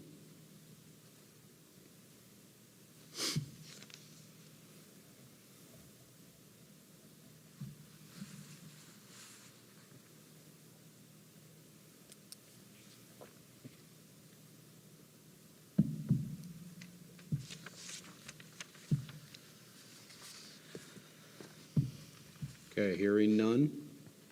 Rob? Aye. Richard? Yeah. Stephanie? Aye. Danetta's gone. Rachel? Aye. I'm an aye. Sabrina? Aye. All right, motion passes. Thank you. That takes us to approval of section 27K letter of agreement. All right. Please accept this letter of agreement reviewed with Thrun Law Firm concerning state funding available under State School Act, Section 27K, basically the student loan assistance, and to provide eligible employees with educational assistance under Section 127 of the Internal Revenue Code to enhance employee opportunity for advancement, or in the case of educational assistance provided through grant-funded loan repayment. Programs are qualified educational expenses. As superintendent, I am requesting a motion to approve Section 27K and Section 127. Can I get a motion on that, please? So moved. Second. I have a motion from Sabrina and second by Richard. Any discussion on this one?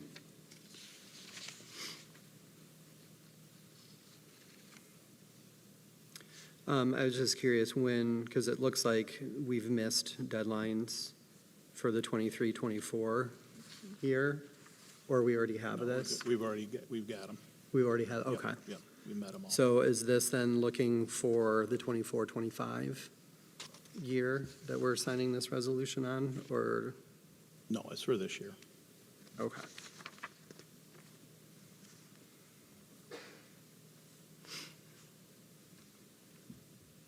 Any other questions or discussion on this?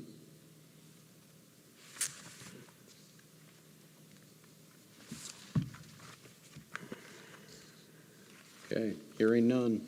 Richard? Yay. Rachel? Aye. Stephanie? Aye. Rob? Aye. I'm an aye.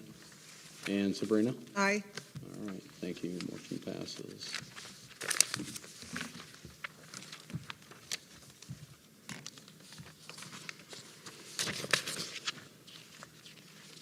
Takes us to approval of lease agreement for the Blanche Lake Park property.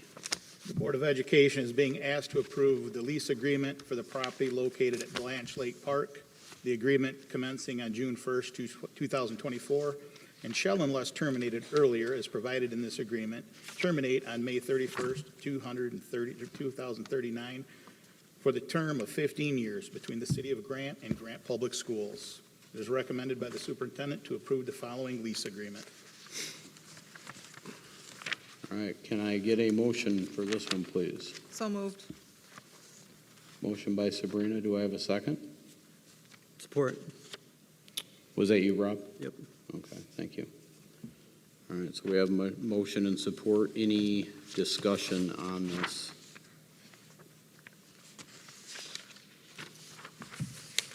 Kevin, can you explain just real briefly the purpose for the use of that land? Just Well, so that's where the we, community our knows. kids play tennis. The tennis teams use their facility, so we wanted some kind of agreement with them that would be binding. So a little bit of history, we had an agreement in the past. That agreement expired about a dozen years ago, so going since then, it's essentially been going on like a month-to-month agreement because neither party actually ended the agreement. So this just brings us up to date with the legal language and such, so this puts us in a better position so that we know exactly what each party is responsible for.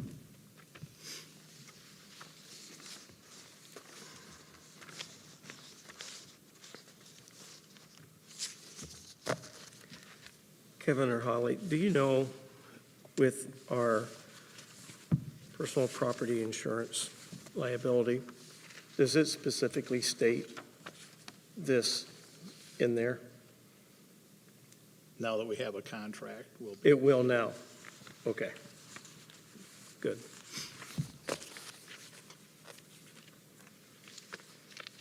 Any other questions, comments? All right, hearing none. Rob? Aye. Richard? Yay. Rachel? Aye. Stephanie? Aye. Sabrina? Aye. And I'm an aye. Thank you. Motion passes.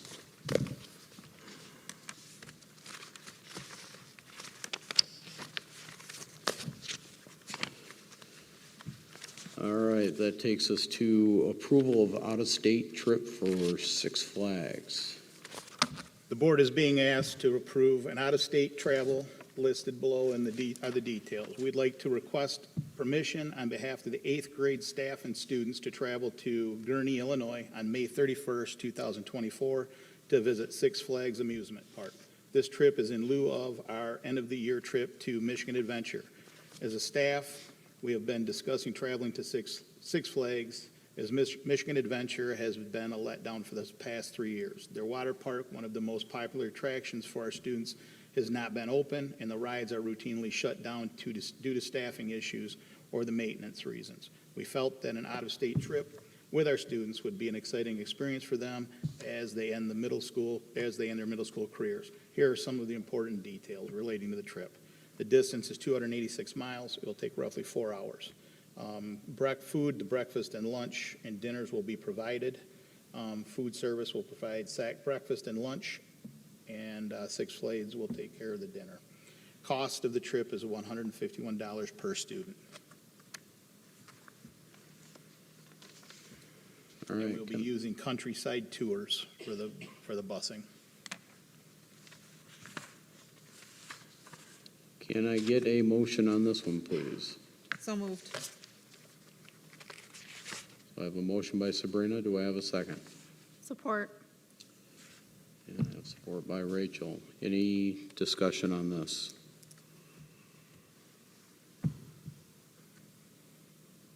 I think it's great. It's disappointing to hear about Michigan Adventure. Yeah. Yes. I haven't been there in a few years and was thinking about going back now. I might have to change that Might plan. have to go to Six Flags.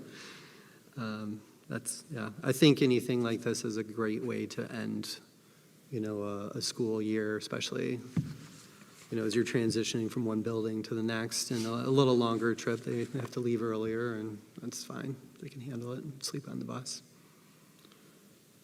Do we know what the actual cost to the families will be?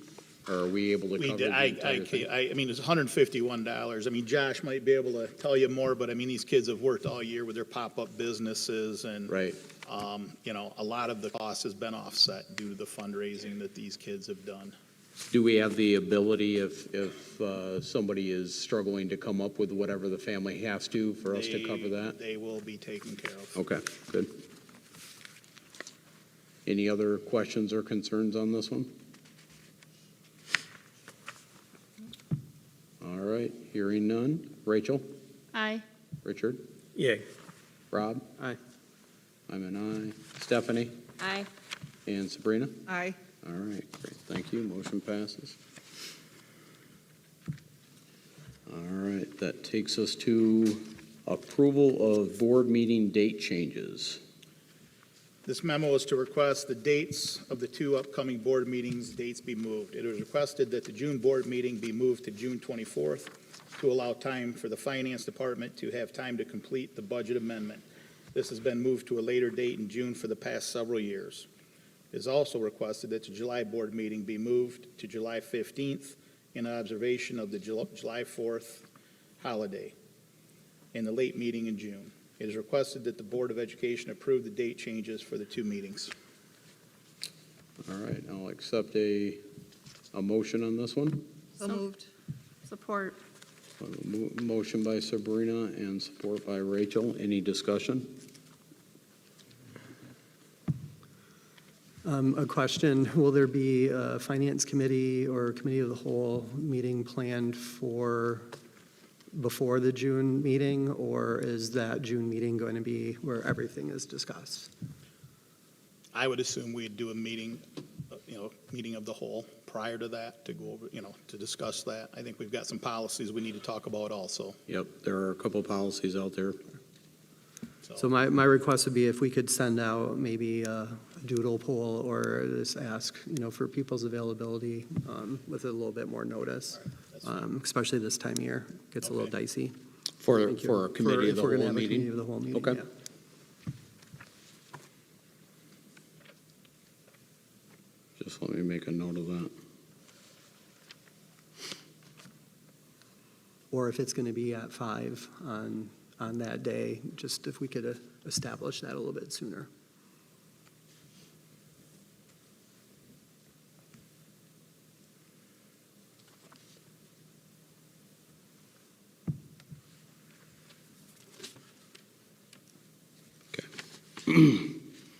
All right, any other discussion on this? Typically, we only have been moving the June meetings, is that correct?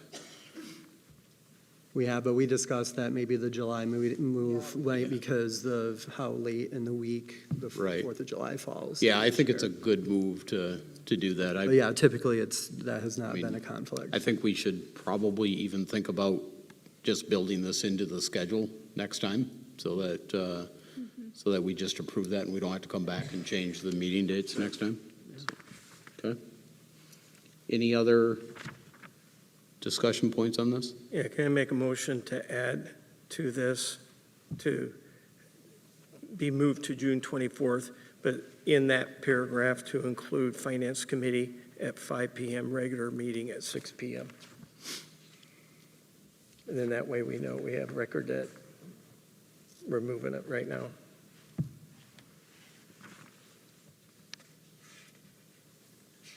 I'm just getting this down.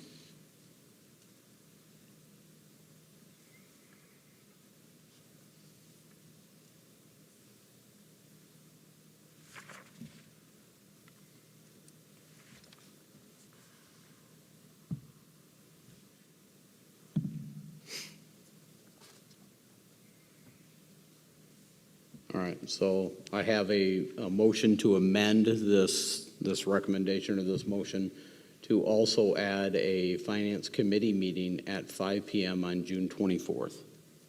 Is that correct? And then the regular meeting would be at 6. Yes, Just to clarify, we're not changing the time, just the date. yes.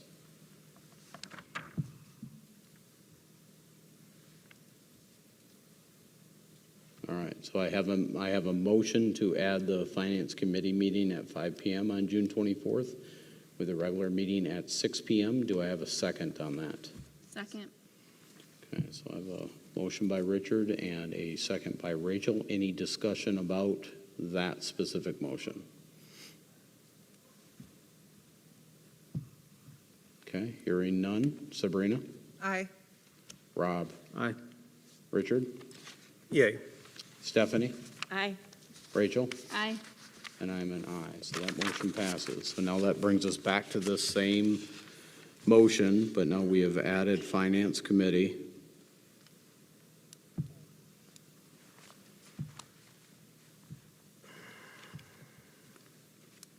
At 5 PM. Any further discussion on this one? Okay, hearing none. Rachel? Aye. I'm an aye. Sabrina? Aye. Rob? Aye. Stephanie? Aye. And Richard? Yay. All right, thank you. Motion passes.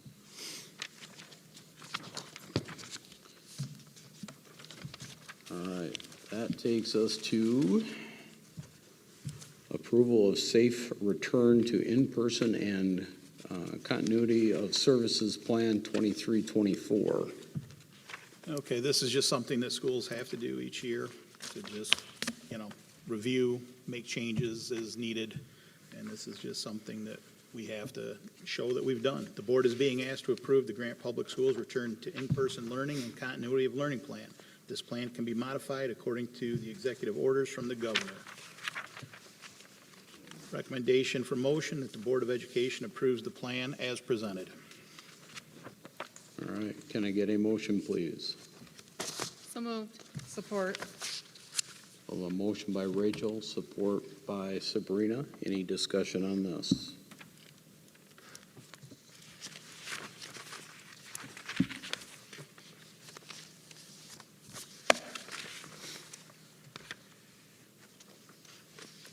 Is this something that, that we are behind on? Is this something that we should have? It just depends. Some districts are doing it every 6 months. Typically it would have been done in the fall. Okay, But, some of the other schools we're seeing, they do them in like January and June, so. okay. So passing this gets us in We're caught up. compliance with, or caught up on anything? Okay. Any discussion on this? Is there anything additional you need to do with the state on this? No, just waiting for guidelines or anything that may come out from the health department or the MD. Our plan is already in place, and that's what we're operating under. Okay. We just have to show that we've looked at it, amended it if needed. When does the state typically do that or make those changes if they are going to make any changes? It can happen anytime, Anytime. any direction they come out, yeah. Okay. I think it's been pretty consistent, just with the, COVID protocols and things. There's not been a lot of movement there in the last 6 months. Not like when we first had to develop these, it was something every other week. Right. All right. So this specifically applies just to next year anyways? Excuse me? This specifically applies only to next year anyways, the 23-24 year, or this year? This is this year. That's Okay, this do you year. need to do it again for 24, 25? We'll do it again Okay. probably in January, and then if we have to, if it's still required. Okay. All right, hearing no other discussion. Stephanie? Aye. Richard? Yay. I'm an aye. Rob? Aye. Sabrina? Aye. Rachel? Aye. All right, thank you. Motion passes.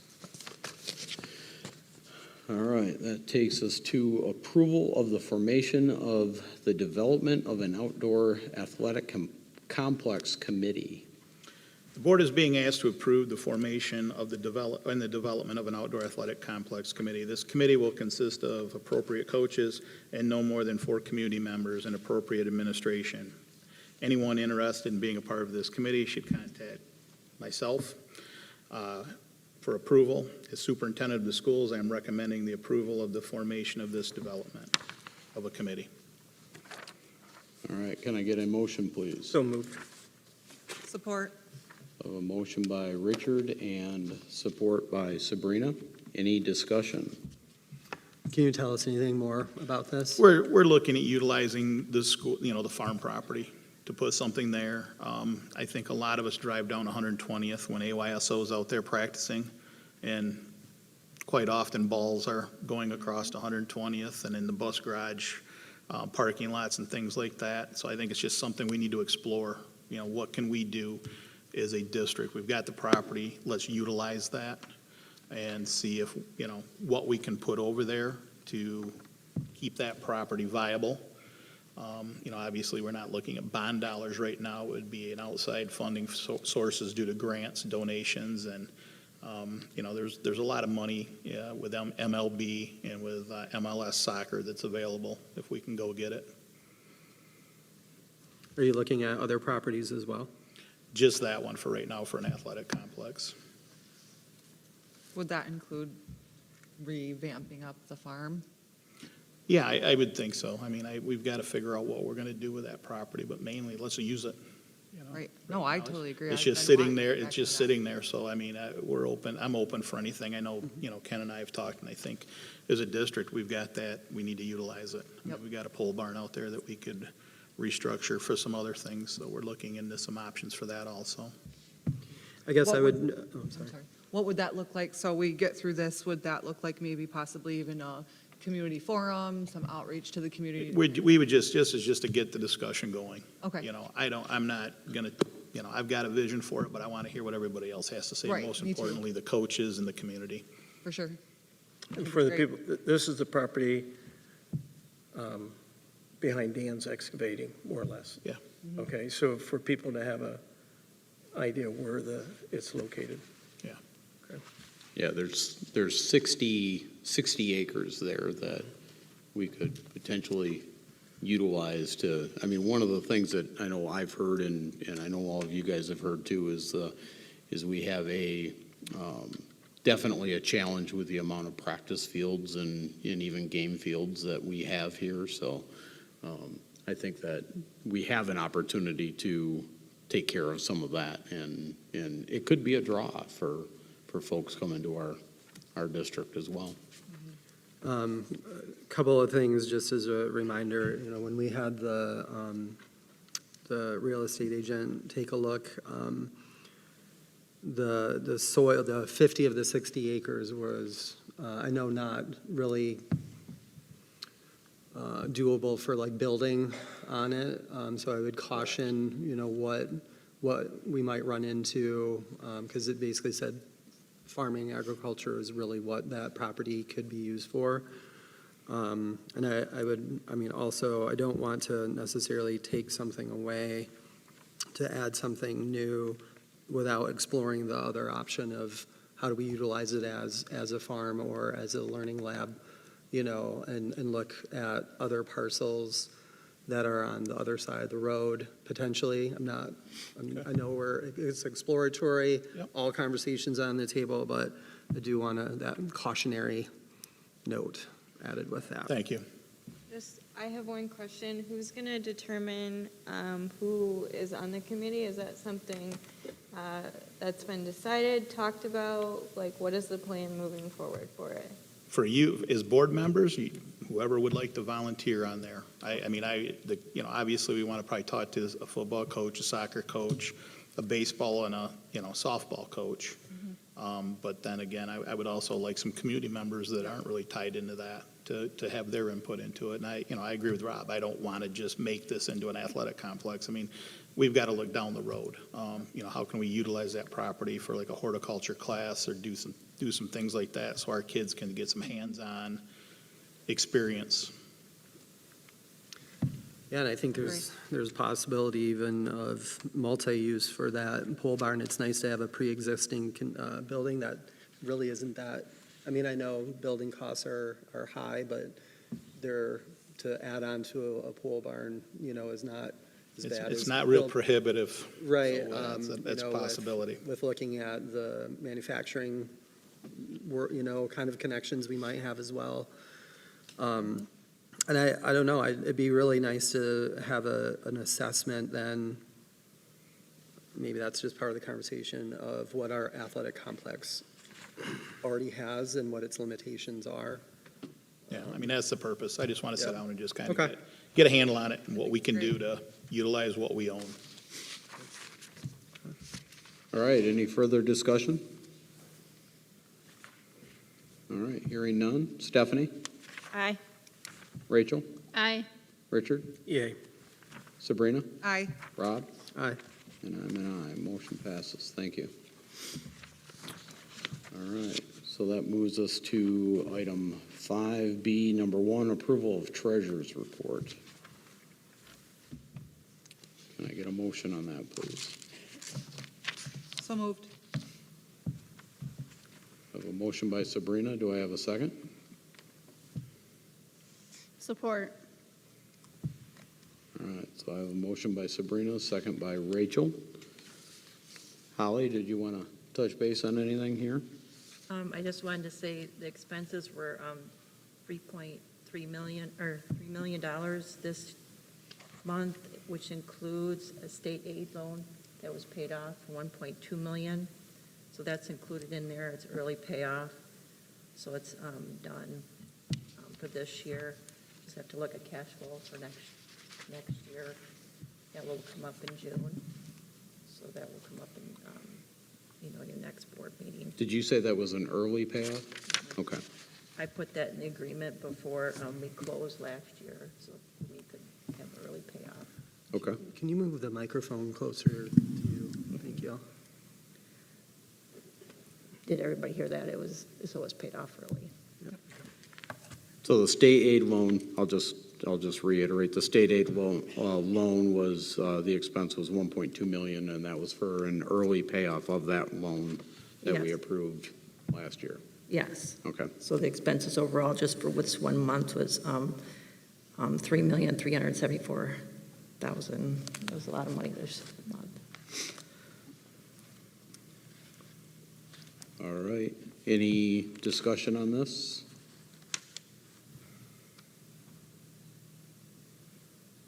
Okay, hearing none. Richard? Yay. Rob? Aye. Sabrina? Aye. I'm an aye. Stephanie? Aye. And Rachel? Aye. All right, motion passes. Thank you. So that takes us to approval of the general fund summary. Can I get a motion? So moved. Do I have support? Support. Okay, I have a motion by Sabrina, support by Rachel to approve the general fund summary. Holly, did you want to hit anything on this one? This one included also, if you look at year-to-date balances, there was a debt service payment this month for just a general fund, for just the principal was $240,000, and the interest and fees are close to $80,000 on that for this month. Just to be aware of that. And the budget's all in line, but there will be an amendment, so it's more, closer to what should be. I got as close as I could for the March amendment, but there should be another amendment coming up with the new business manager. So everything's in line. There's just a couple tweaks that need to be done with salaries because there's been some fluctuation this fiscal year that's out of the ordinary. They have to be included in that. Okay. And I also wanted to say thank you for everything that I've, been here. So, and I really am here for the kids. So I just want everybody to be aware of that. And I'm just taking a promotion at a different, larger school as assistant superintendent of business and finance. So thank you. Thank you, Holly. Thank you, Holly. Thank you, Holly. All right, so we have a motion and support Is there any further discussion? Our fund balance is hanging up there pretty good Yes. at And, 14.8, yep. And it's not with what the MSBO says, between 15 and 20%. And a lot of schools are higher than that now. Plus, they also have a building and a site that they have pushed aside each year. And right now, I did transfer before I left to make sure it wasn't forgotten, the 50,000 that was promised from the general fund to there, which is just this fiscal year's transfer. You used to transfer between 200,000 and 250,000 each year to that building and site. Now it's down to 50. So there is 66,000 from last year kept in there, so you have a little over 100,000, which your maintenance, your facilities director does a wonderful job here. So, and Sean did too before that. So, I mean, I can't, it's wonderful, but just your paving of your improvements of your, whatever's happening on campus takes a lot of money. Just a seal coating takes a lot of money. The curbs takes a lot of money. If your boiler, or it's a lot of money to keep up. And if you only have 110,000 set aside, you know, and that's accumulated for 2 years, that's not much there. Mm-hmm. But you guys do a wonderful job with your, what you have. Yes, they do. All right, any further discussion on this one? All right, hearing none. Sabrina? Aye. Richard? Yay. Stephanie? Aye. Rob? Aye. Rachel? Aye. And I'm an aye. Okay. Thank you.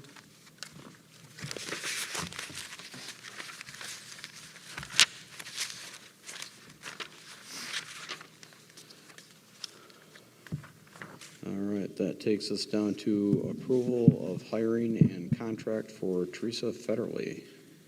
Yeah, Teresa is filling a position vacated by Trish Skidema until the end of the school year. Teresa retired last year when was willing to come back and help out at the high school. As superintendent, I'm recommending that the board approve the hiring in the terms of the contract memo of her employment for Teresa Federley. So moved. Support. Okay, so I have a motion by Sabrina and support by Rachel. Any discussion?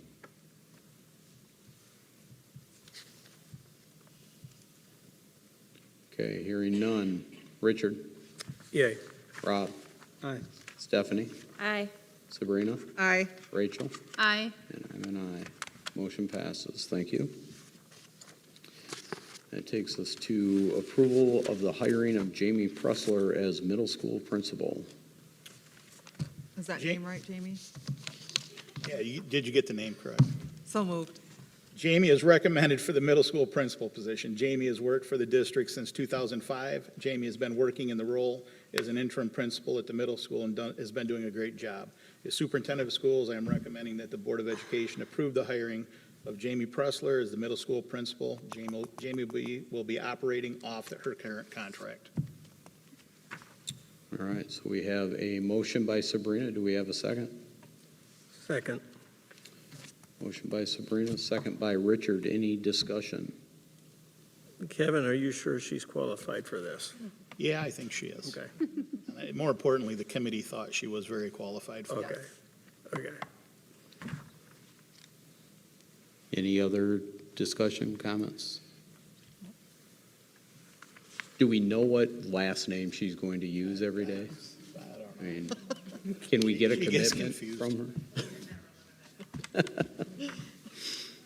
All right. Thank you, Jamie.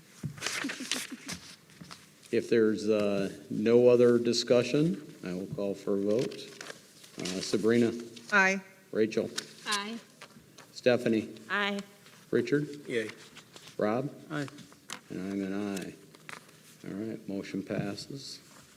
All right.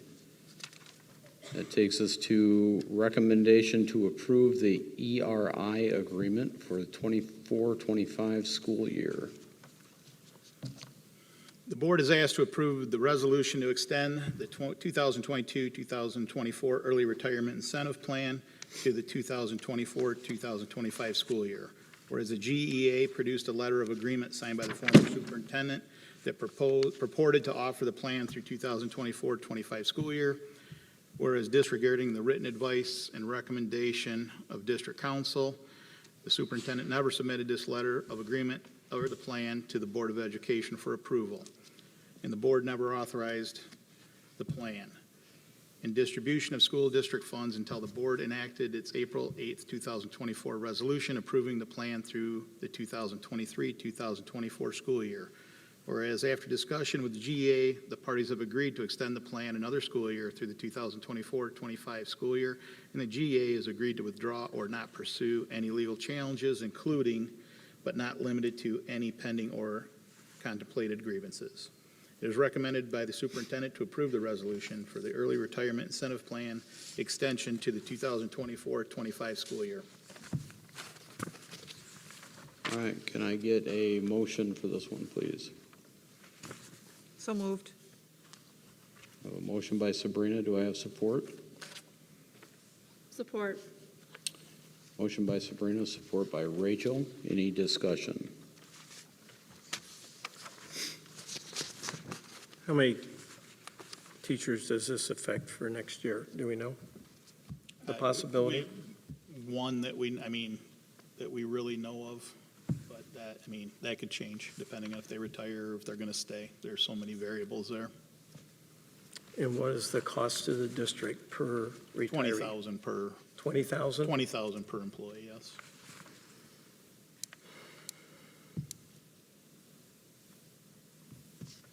And this is the one, Holly, where we've had 5 retire under this program? This year, or are you talking last year? This year or last year? But, well, since this was it for the last 2 years, it'd been last year and this year, and so what's the amount? I think it's 5. Last year was 3, and there was a mid-year one this year, and then there's 3 more coming up.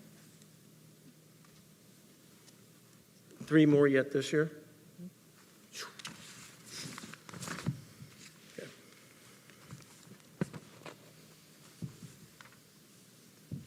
So that'd be 80,000 this year.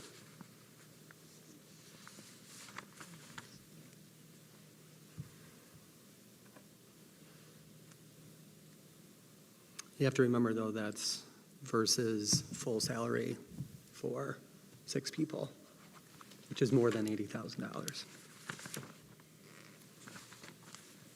Because the whole point of this is to give an incentive to retire, not you are retiring, you get this. They have to fulfill certain requirements, too. I mean, some of these teachers have been here 20 and 30 years. They have to fill 3 of the criteria, and they invested 20, it could be 30 years. So, I mean. So when you say an early retirement, the minimum number of years is how many? Well, I could retire at 55 if I have the years in. That's one of the criteria, especially for the ORS. They have to be 55. For the ORS and one of these criteria that was picked, yes. The ORS you have, or 30 years. I could be 18 when I started. Correct. Mhm.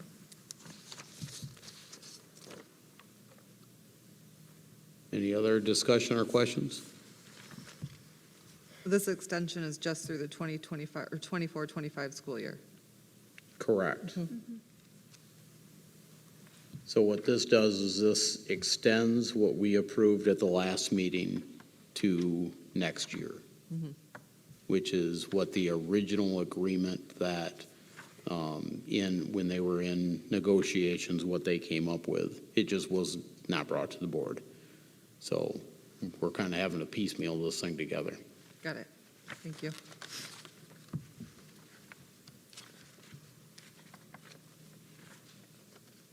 Any other discussion? Okay, hearing none. Rob? Aye. Rich? Yay. Stephanie? Aye. Rachel? Aye. Sabrina? Aye. I'm an aye. Motion passes. Thank you. That takes us to recommendation to approve, let's see, I lost my spot. Recommendation to approve the service agreement with EnviroClean. Right now, we're going to table that until June because they were supposed to change the wording on section 15 with the non-compete clause. I was on the phone with them a couple times today, and they were supposed to have it emailed today. It never came in before the board meeting, so I will reach out with them tomorrow and make sure we get that wording correct. Okay, so you're withdrawing your Yeah, I'm recommendation on withdrawing this? Okay, so to do that, I guess without any question, what I would suggest is that the board take this up and vote this down, and then we add it to next month's meeting, once we get that language from them. Where's that language in here now? Do we have it online? Right offhand, do you remember? It is under, it's mutually agreed. On the back end, it'd be dealing with a non-compete clause. And I don't know if you're Okay. following the legislature that's going on there. They're doing away with those at the federal level. And I don't see it I just see it goes to number 10, and it should go all the way through, I believe, 16 or Yeah, something like that. I don't think we have I think we're missing a page on Yeah, that. you're missing a page. Yep. Okay. All right, so, And this is for all buildings, correct? Yes. Have services improved? I know that there's been previous meetings brought up on a few different occasions. I mean, we've got a couple individuals that have been hired in the last couple months that I think are doing a nice job. I think the high school, for the most part, is solid. PC, elementary, middle school, no. Not much improvement there, if any. so I will leave this up to you guys, how you want to handle this. If you want to take up this recommendation to approve, or if you want to amend it and make a motion to just move this to the June meeting. I make a motion, we just veto this and bring it back to the table. Okay, so in order to do that, we need let's take a motion in a second, and then we would hold a vote, and if we want to do that, the vote should be no to turn this one down and take it to the next meeting. So I guess first, let me get a motion. We should have had that already, sorry. So moved. All right, so I have a motion by Sabrina. Do I have a second? Support. Motion by Sabrina, second by Rachel. If there's no further discussion, I'll call for the vote. All right, Richard? Yay. So you're voting to accept the Oh. contract? Nay. Okay, Thank I you. just want to make sure. Yep. Rachel? No. Stephanie? Nay. Rob? Nay. Sabrina? Nay. And I'm a nay. Motion fails. Thank you. All right, that takes us to recommendation to approve the purchase of a wrestling mat. Please take a look at the three quotes for the needed wrestling mats from Mr. Norton. As indicated in the following pages, the mats will be paid by the boosters, $9,000, the wrestling activity account for $1,000, and the general athletic budget for 24-25 will pay the remaining $870. The superintendent, I'm recommending the approval of the purchase of a wrestling mat from Resolite in the amount of $10,000, $870.60. The $870 will be paid from the athletic department budget. The remaining balance will be paid by the athletic boosters and wrestling program. All right, can we So get, moved. who was that? Is that Sabrina? Yep. Okay. Do we have a second? Support. All right, so I have a motion by Sabrina, second by Rachel, to approve the purchase of a wrestling mat. Any discussion? Is there a reason why they went with this one as opposed to the low bid? It's a better product. and easier to handle. I don't know if you know a lot about wrestling mats, but they're pretty cumbersome. That's why. I mean, it's a pretty good price on what the product is. Okay.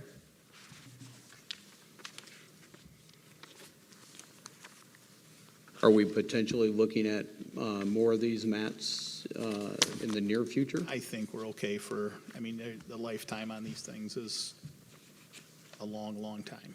So Okay. I wouldn't, unless something crazy happens with, something getting ripped, torn, whatever during transportation, I think we're okay for the foreseeable future. It's great that see that kind of support from the athletic boosters. It's a big chunk of change. Yeah, it is. So if there are any boosters out here, thank you. All right. No other discussion? So is this for one mat? Yeah. Okay. So I take it they have other mats for practicing? Yeah, oh yeah, they've got Yep.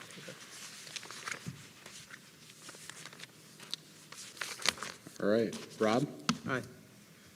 Rich? Yay. Rachel? Aye. Stephanie? Aye. Sabrina? Aye. And I'm an aye. Motion passes. Thank you. All right. Recommendation to approve the ROAR in the core instructor. Yeah, the board is being asked to approve the creation of the ROAR in the core class instructor. This is a new position due to 2 retirements. This position is not an addition, and due to the enrollment numbers, the retirement vacant positions will not be filled. Title funds will be used to cover this cost. As superintendent of schools, I am recommending the approval of the creation of this position. All right. Can I get a motion, So please? moved. Support. I have a motion by Sabrina and support by Rob. Is that correct? Okay. Correct. Thank you. Any discussion on this?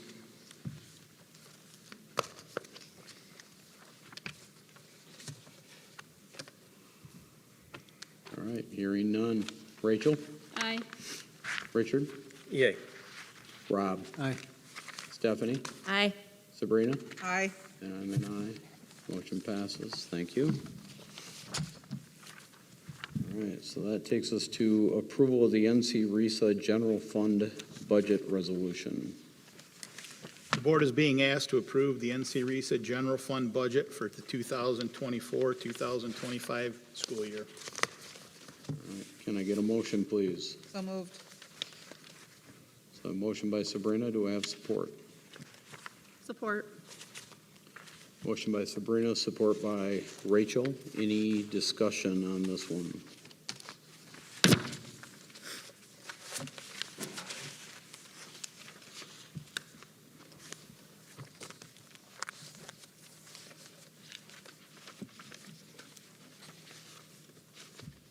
Hearing no discussion.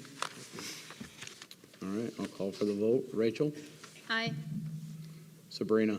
Aye. Rob? Aye. Stephanie? Aye. Richard? Yay. And I'm an aye. Motion passes. Thank you. All right. That takes us to public comment.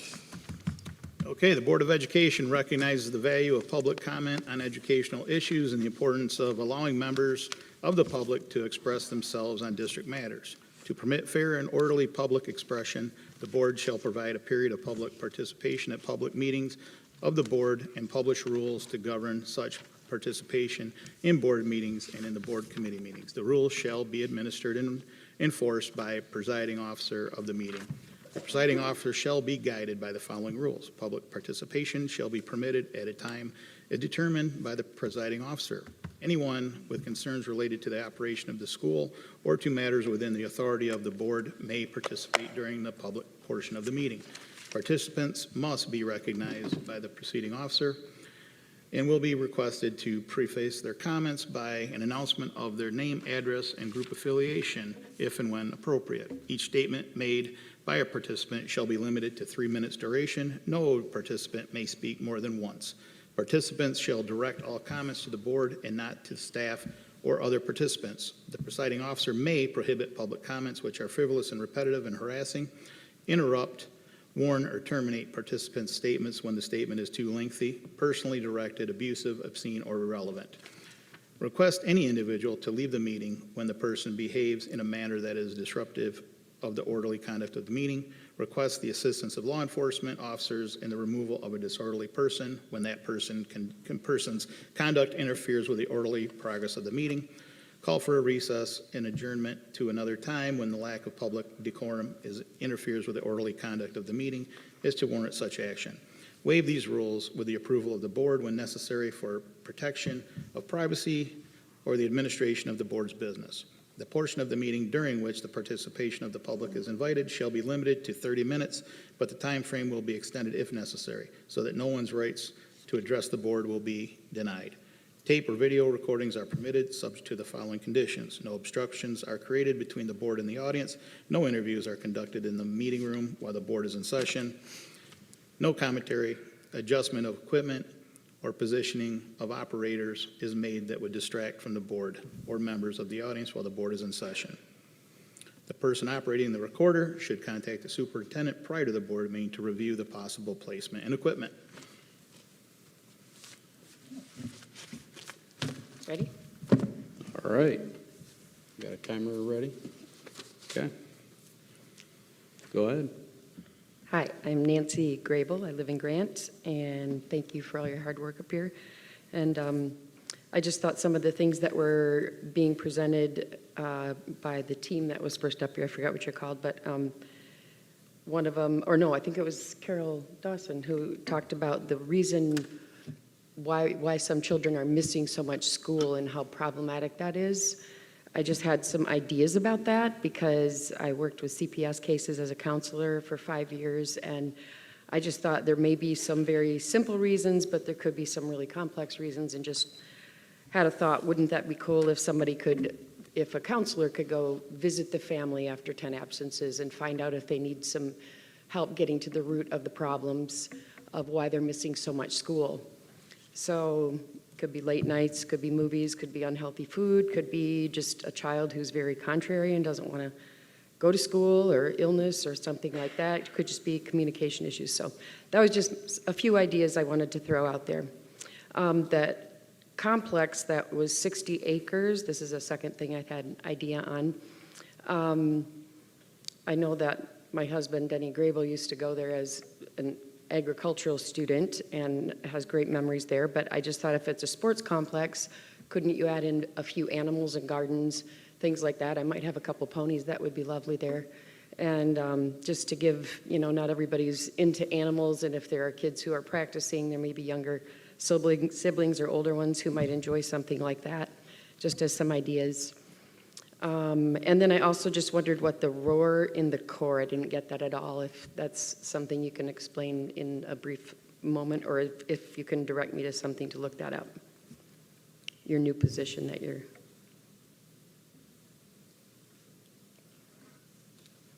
So yeah, real quick, Carol Dawson presented that earlier with the principal report. Oh, okay, thank you. And it's I don't know. it's a kind of a floating position to, I'm paraphrasing, stop me if I'm wrong, floating position that will help with those key subject areas where people are struggling, to give them extra support. Okay. In kind of layman's terms. Carol, feel free to jump in.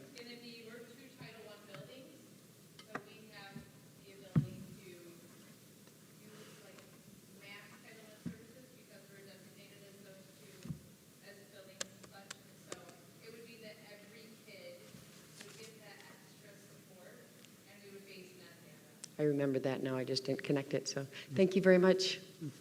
Thank you. Just let me write my name, sorry. Well, not sorry, but you know what I mean.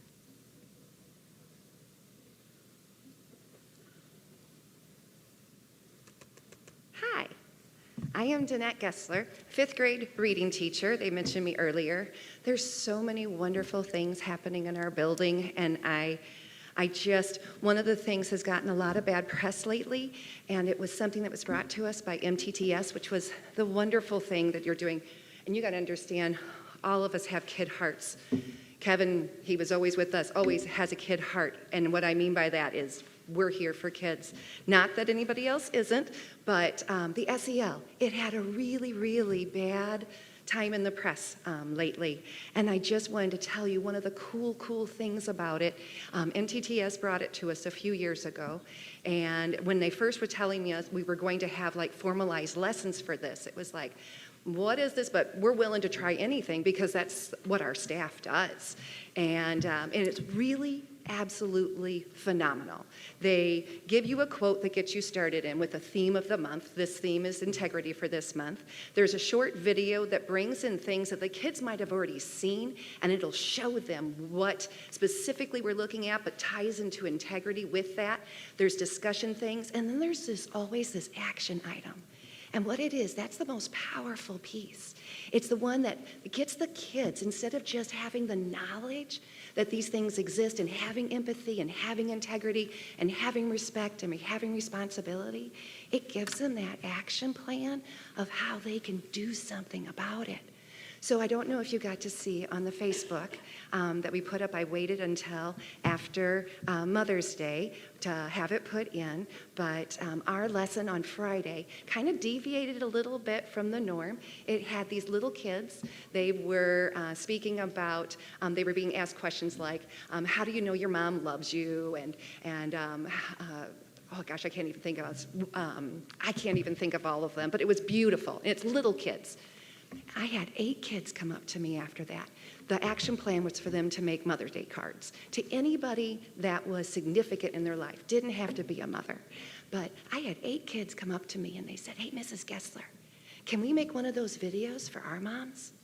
And it was so cool that even tonight, I don't know if you heard my phone, it was one of the parents, actually it was my notification, so it wasn't the phone, but telling me that it just made her day.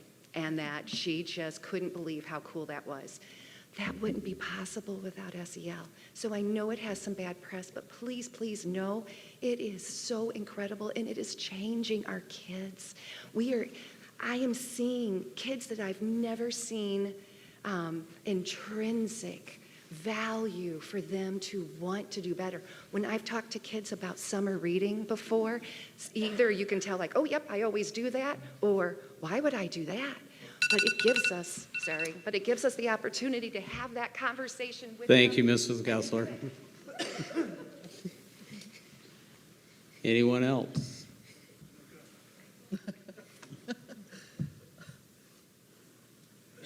This is past my bedtime, but let me get this thing out. I put my brains down on paper so that I could remember what I'm doing here. I'm Paul Roberts from 11406 South Willow Avenue, Grant, Michigan. My affiliation is I'm an old board member. I should say past board member, but they both work. There it goes. Congratulations to Rachel Gort and Richard Vance on your recent victory retaining your seats. Many people in our community agree with your efforts and virtue, as we all recently witnessed. For 25 years, I served as well. It's a tough job and vitally important. Hopefully now you may perform the tasks before you with joy without unnecessary stress. The opposition gave it all they had, funding their effort, collecting signatures, spending countless hours up to the day when their campaign met with defeat. Their determination is noteworthy. But now the community has spoken. Time to get back to work, bringing community together as friends, neighbors, exhibiting kindness once again. Time to let these board members do the jobs they were elected to do. This job is difficult enough without added turmoil. We must abandon divisiveness. If our community is to successfully educate our children to become happy, productive members of the communities they ultimately live in once achieving adulthood, we must protect them from adult struggles. Their minds need a good education free from influences which many in our community consider detrimental to sound education and good moral character. We must safeguard them from ever-changing societal whims which create hostilities among communities. We must meet on common ground. I lived in the Grant area all my life. I know many people. Even though we are different in our opinions, we get along. We need that again, still, today. Each person is responsible for themselves. Laws and rules will never make us good community. We must make that a conscious choice. We have never strived to be like the cities. We are a rural community. We like that, practicing the golden rule. Treat others the way you want to be treated. Rich or poor, we all love our children. We care about our neighbors' kids too. We desire them to grow up unharmed, polite, courteous, love the flag, free to worship, caring about neighbors. We all want what is best for kids without infecting or influencing them with adult ideologies. When they're grown, adult decisions become theirs. Until then, reading, writing, arithmetic in that order will give each child the tools necessary to achieve their goals as mature adults. Let us be found diligent, faithful in all we do, first and foremost. Thank you, Board, for your service, for caring, for persevering. This community matters. Thank you, Mr. Roberts. Thank you.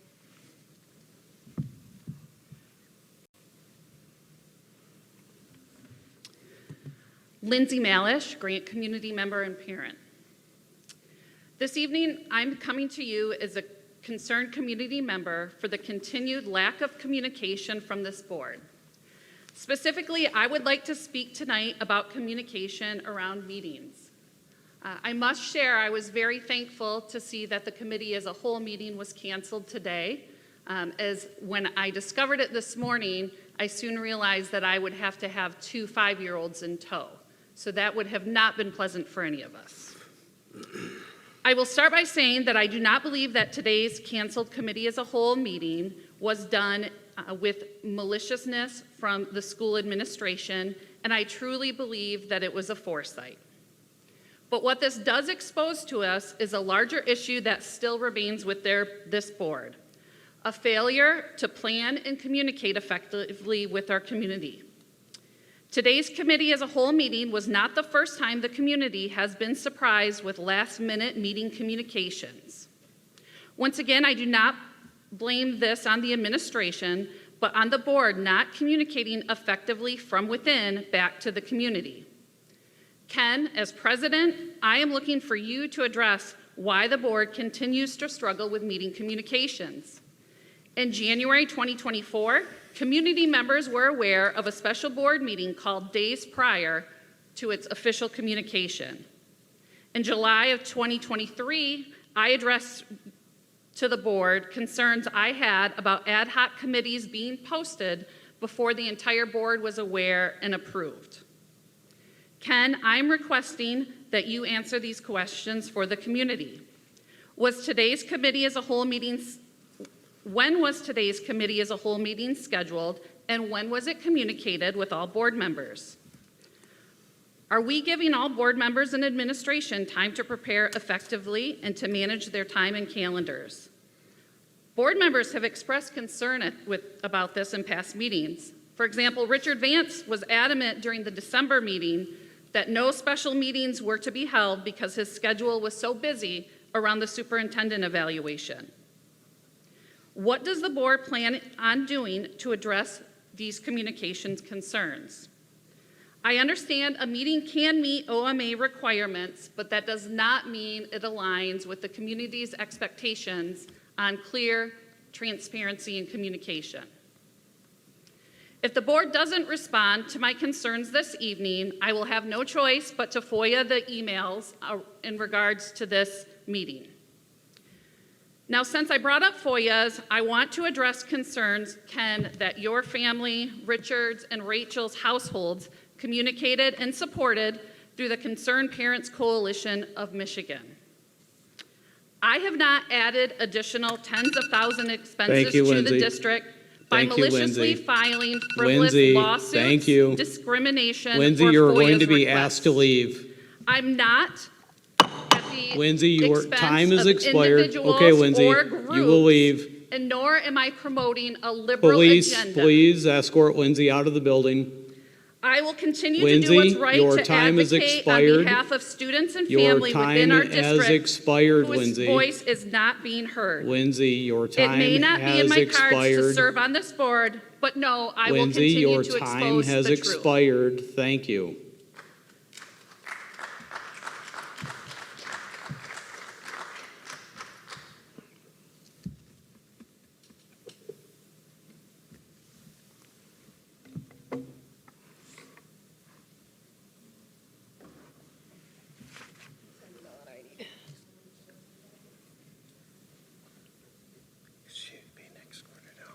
Lindsay, you need to leave the building.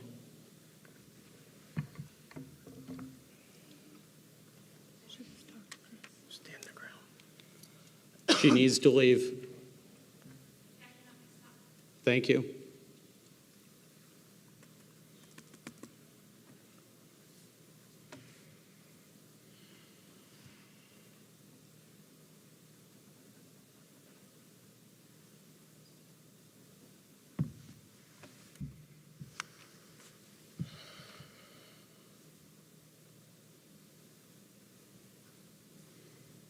Go ahead, Tracy.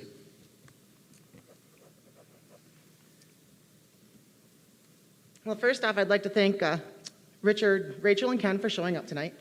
I really kind of thought you guys would be at the Newaygo City meeting where they were trying to shut down the Pride celebration. Just to let you know, that did pass, and Pride is going to happen down there, since that seems to be the only thing you have to use against me as a community member with your PAC. I do have an issue that I've come to parents asking about is when you guys when you guys renewed the CAHC contract in 2023, it was in there stating that it was only going to be in-district kids. The health center has started to obviously remove these children from their client list because they don't want to, I'm assuming, make you all angry to go after them again with retaliation. Back when this all happened, Ken, I asked you in an email, please advise how this affects school of choice children or patients who are already established with the CAHC from other school districts who use this facility, and those students 18 to 21 who use the facility who are at college. Are you requiring the CAHC not allowed those parents to, or those patients to be seen any longer, or are you making exceptions for those patients who are already established with the CAHC? Ken, your response to me was, you will notice that this is consistent with the 2011 contract language. I asked this question specifically as it relates to the school of choice students, and our attorney advised that the school of choice students would be considered within the geographical boundaries. Further, you would have to understand, or you would need to understand what the CAHC considers targeted population. So I asked if you are terminating the school of choice, forgive me here, if you are, I asked if you had been terminating the school of choice students and what was going to happen to the kids if you guys were going to help provide or find new health care for them. I never got a response back from you, of course, after that. So I'm trying to find out what you mean by I would have to understand what the CAHC considers the targeted population. Are you stating that the health center can choose their own targeted population according to your email here and how you have things set up for these kids that are being taken away now from their primary health care people?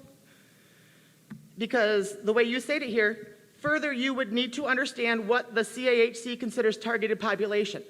So does that mean they get to choose their targeted population, or is that something as the board you're just going to dump everybody off here, that all these kids that are now losing behavioral health and their primary care physicians because of the wording in the contract that's been there since 2011, but nobody ever held that up before this.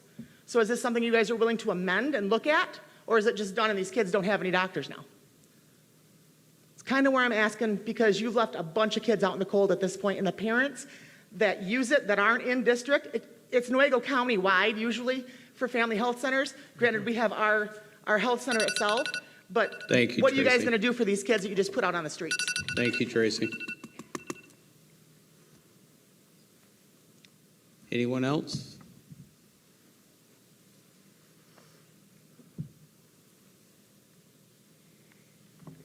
I will own the mistake for the meeting being canceled tonight, as I'm the one that neglected to put it on the school calendar before I left for a conference, and I caught that error today. It was my fault. Can she repeat that? She was just saying that Kim caught it today, that the committee of the whole meeting had not been posted on the website, so that's why it was canceled.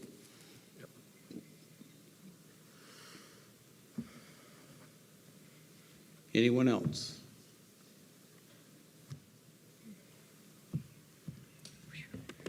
Hey, yeah, sorry.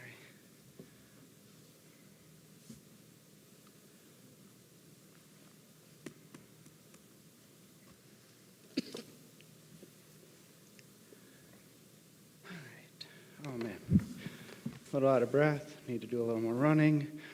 Great MTSS presentation earlier. Caught the meeting while I was also at the Newaygo City meeting. Hope to see all of you guys at the Pride celebration, Brooks Park, June 29th. A few questions. Richard, a couple meetings ago, you said that as a board member, you'd like to see a bond pass. Newaygo just passed a bond. Grant has the lowest millage within the area. What have you done in your 17 months to see that happen? Sabrina, last June, you said there were 6 businesses willing to start scholarships for STEAM or STEM programming. Wondering what you've done to make progress in that regard. Saw a lot of communications the last couple weeks about how great Rachel and Richard are at communication and engagement with the public. Did your MASB training teach you to talk about students and people as animals? Like, super offensive. I'm sure that wasn't part of the curriculum, but it's something you seem to do, Richard. Rachel, why don't Muslims deserve representation at the school? So I'd really appreciate some answers about that, as well as whether or not MASB training recommends posting communications sent to you as a board member on your personal social media. So those are my questions. Thank you for your time.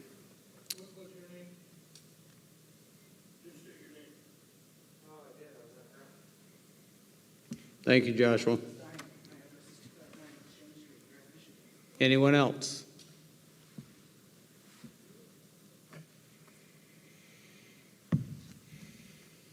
Okay.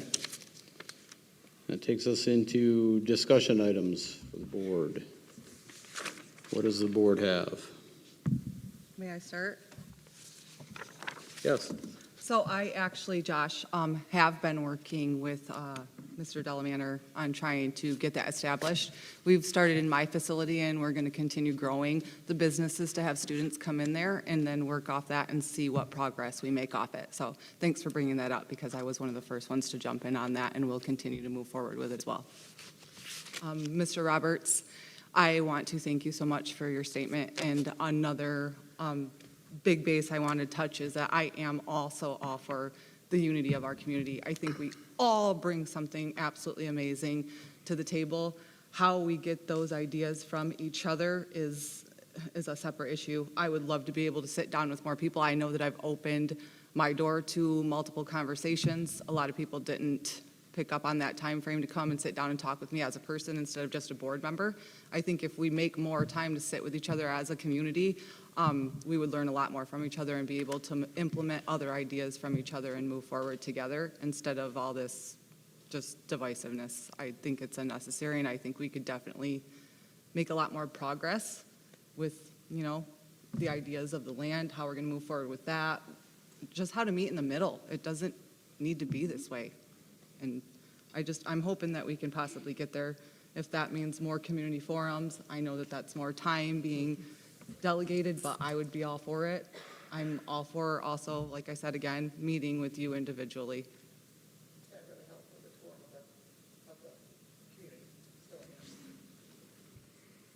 Well, have you ever met with me personally? I will not meet with you guys personally because I want record proof. I've said it thousands of times already. Well, if you ever want to get to know me as a person, my door is always open. That's what I'm saying. Okay, this is for board discussion, so. I did. Yep.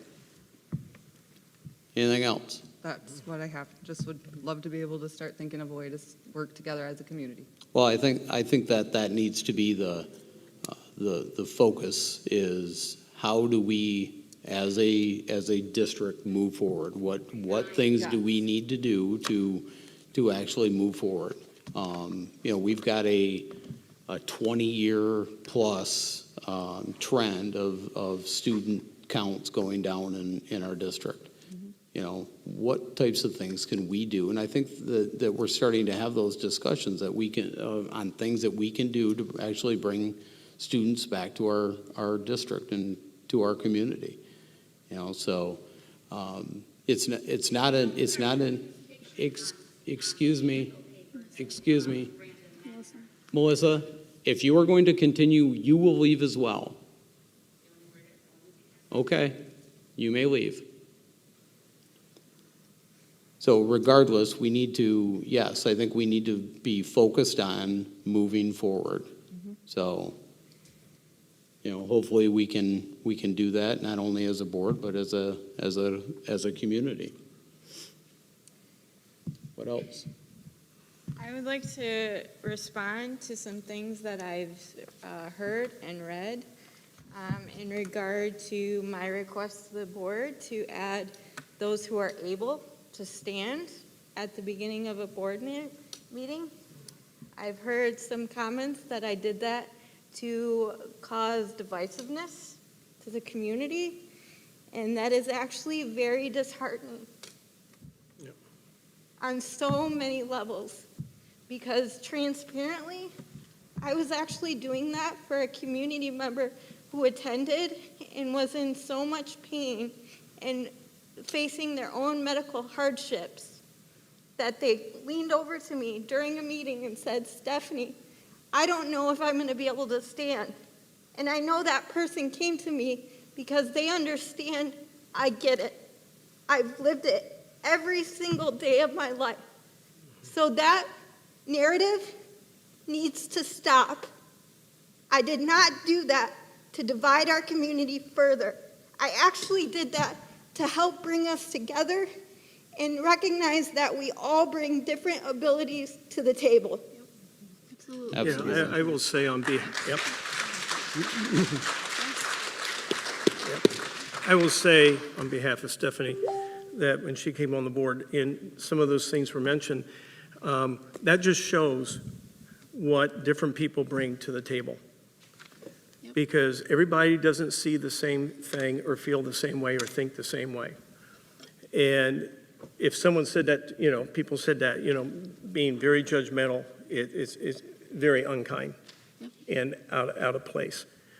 But I'm going to stand up for Stephanie and just state that some of the things that she brought to the table and has pointed out, it's just another pair of eyes, and I know you don't mean anything negative or malice or to create disunity.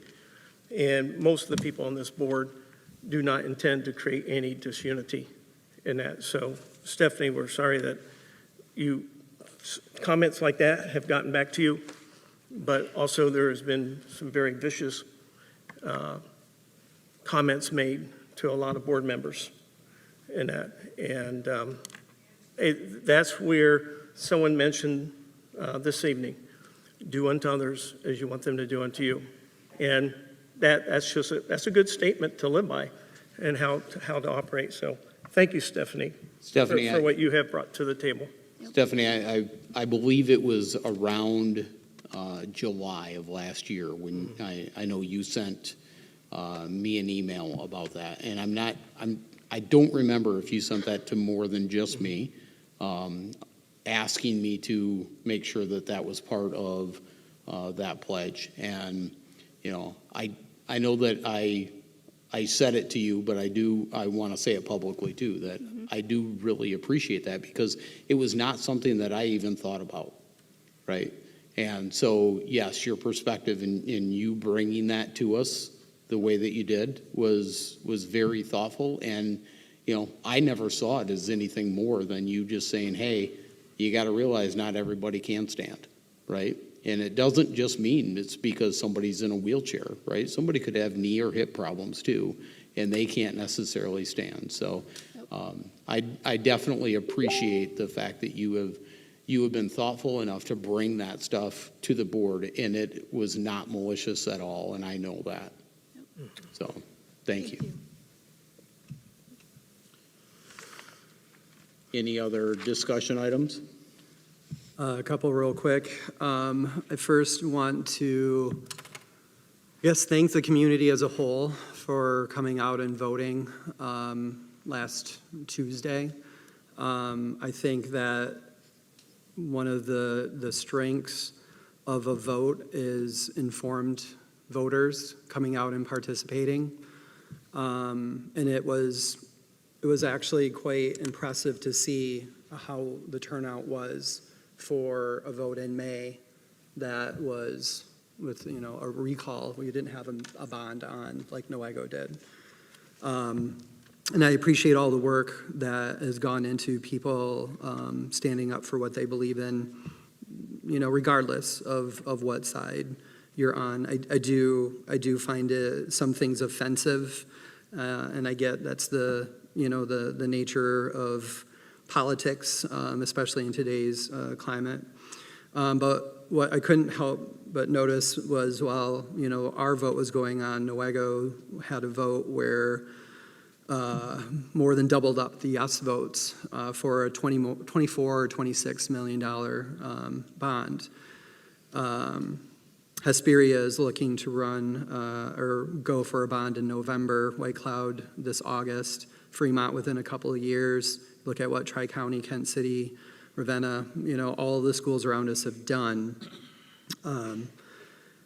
And, talking about what can we give to help with this.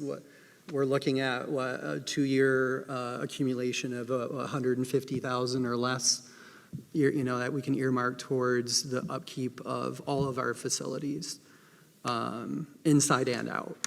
And we face a challenge as a community that is, I think, of utmost importance. And when I look at the data and the results from Tuesday's election, it mirrors some trends for voting practices and how people vote in our last 2 millage failures. So I would challenge, I like the line too, with great power comes great responsibility.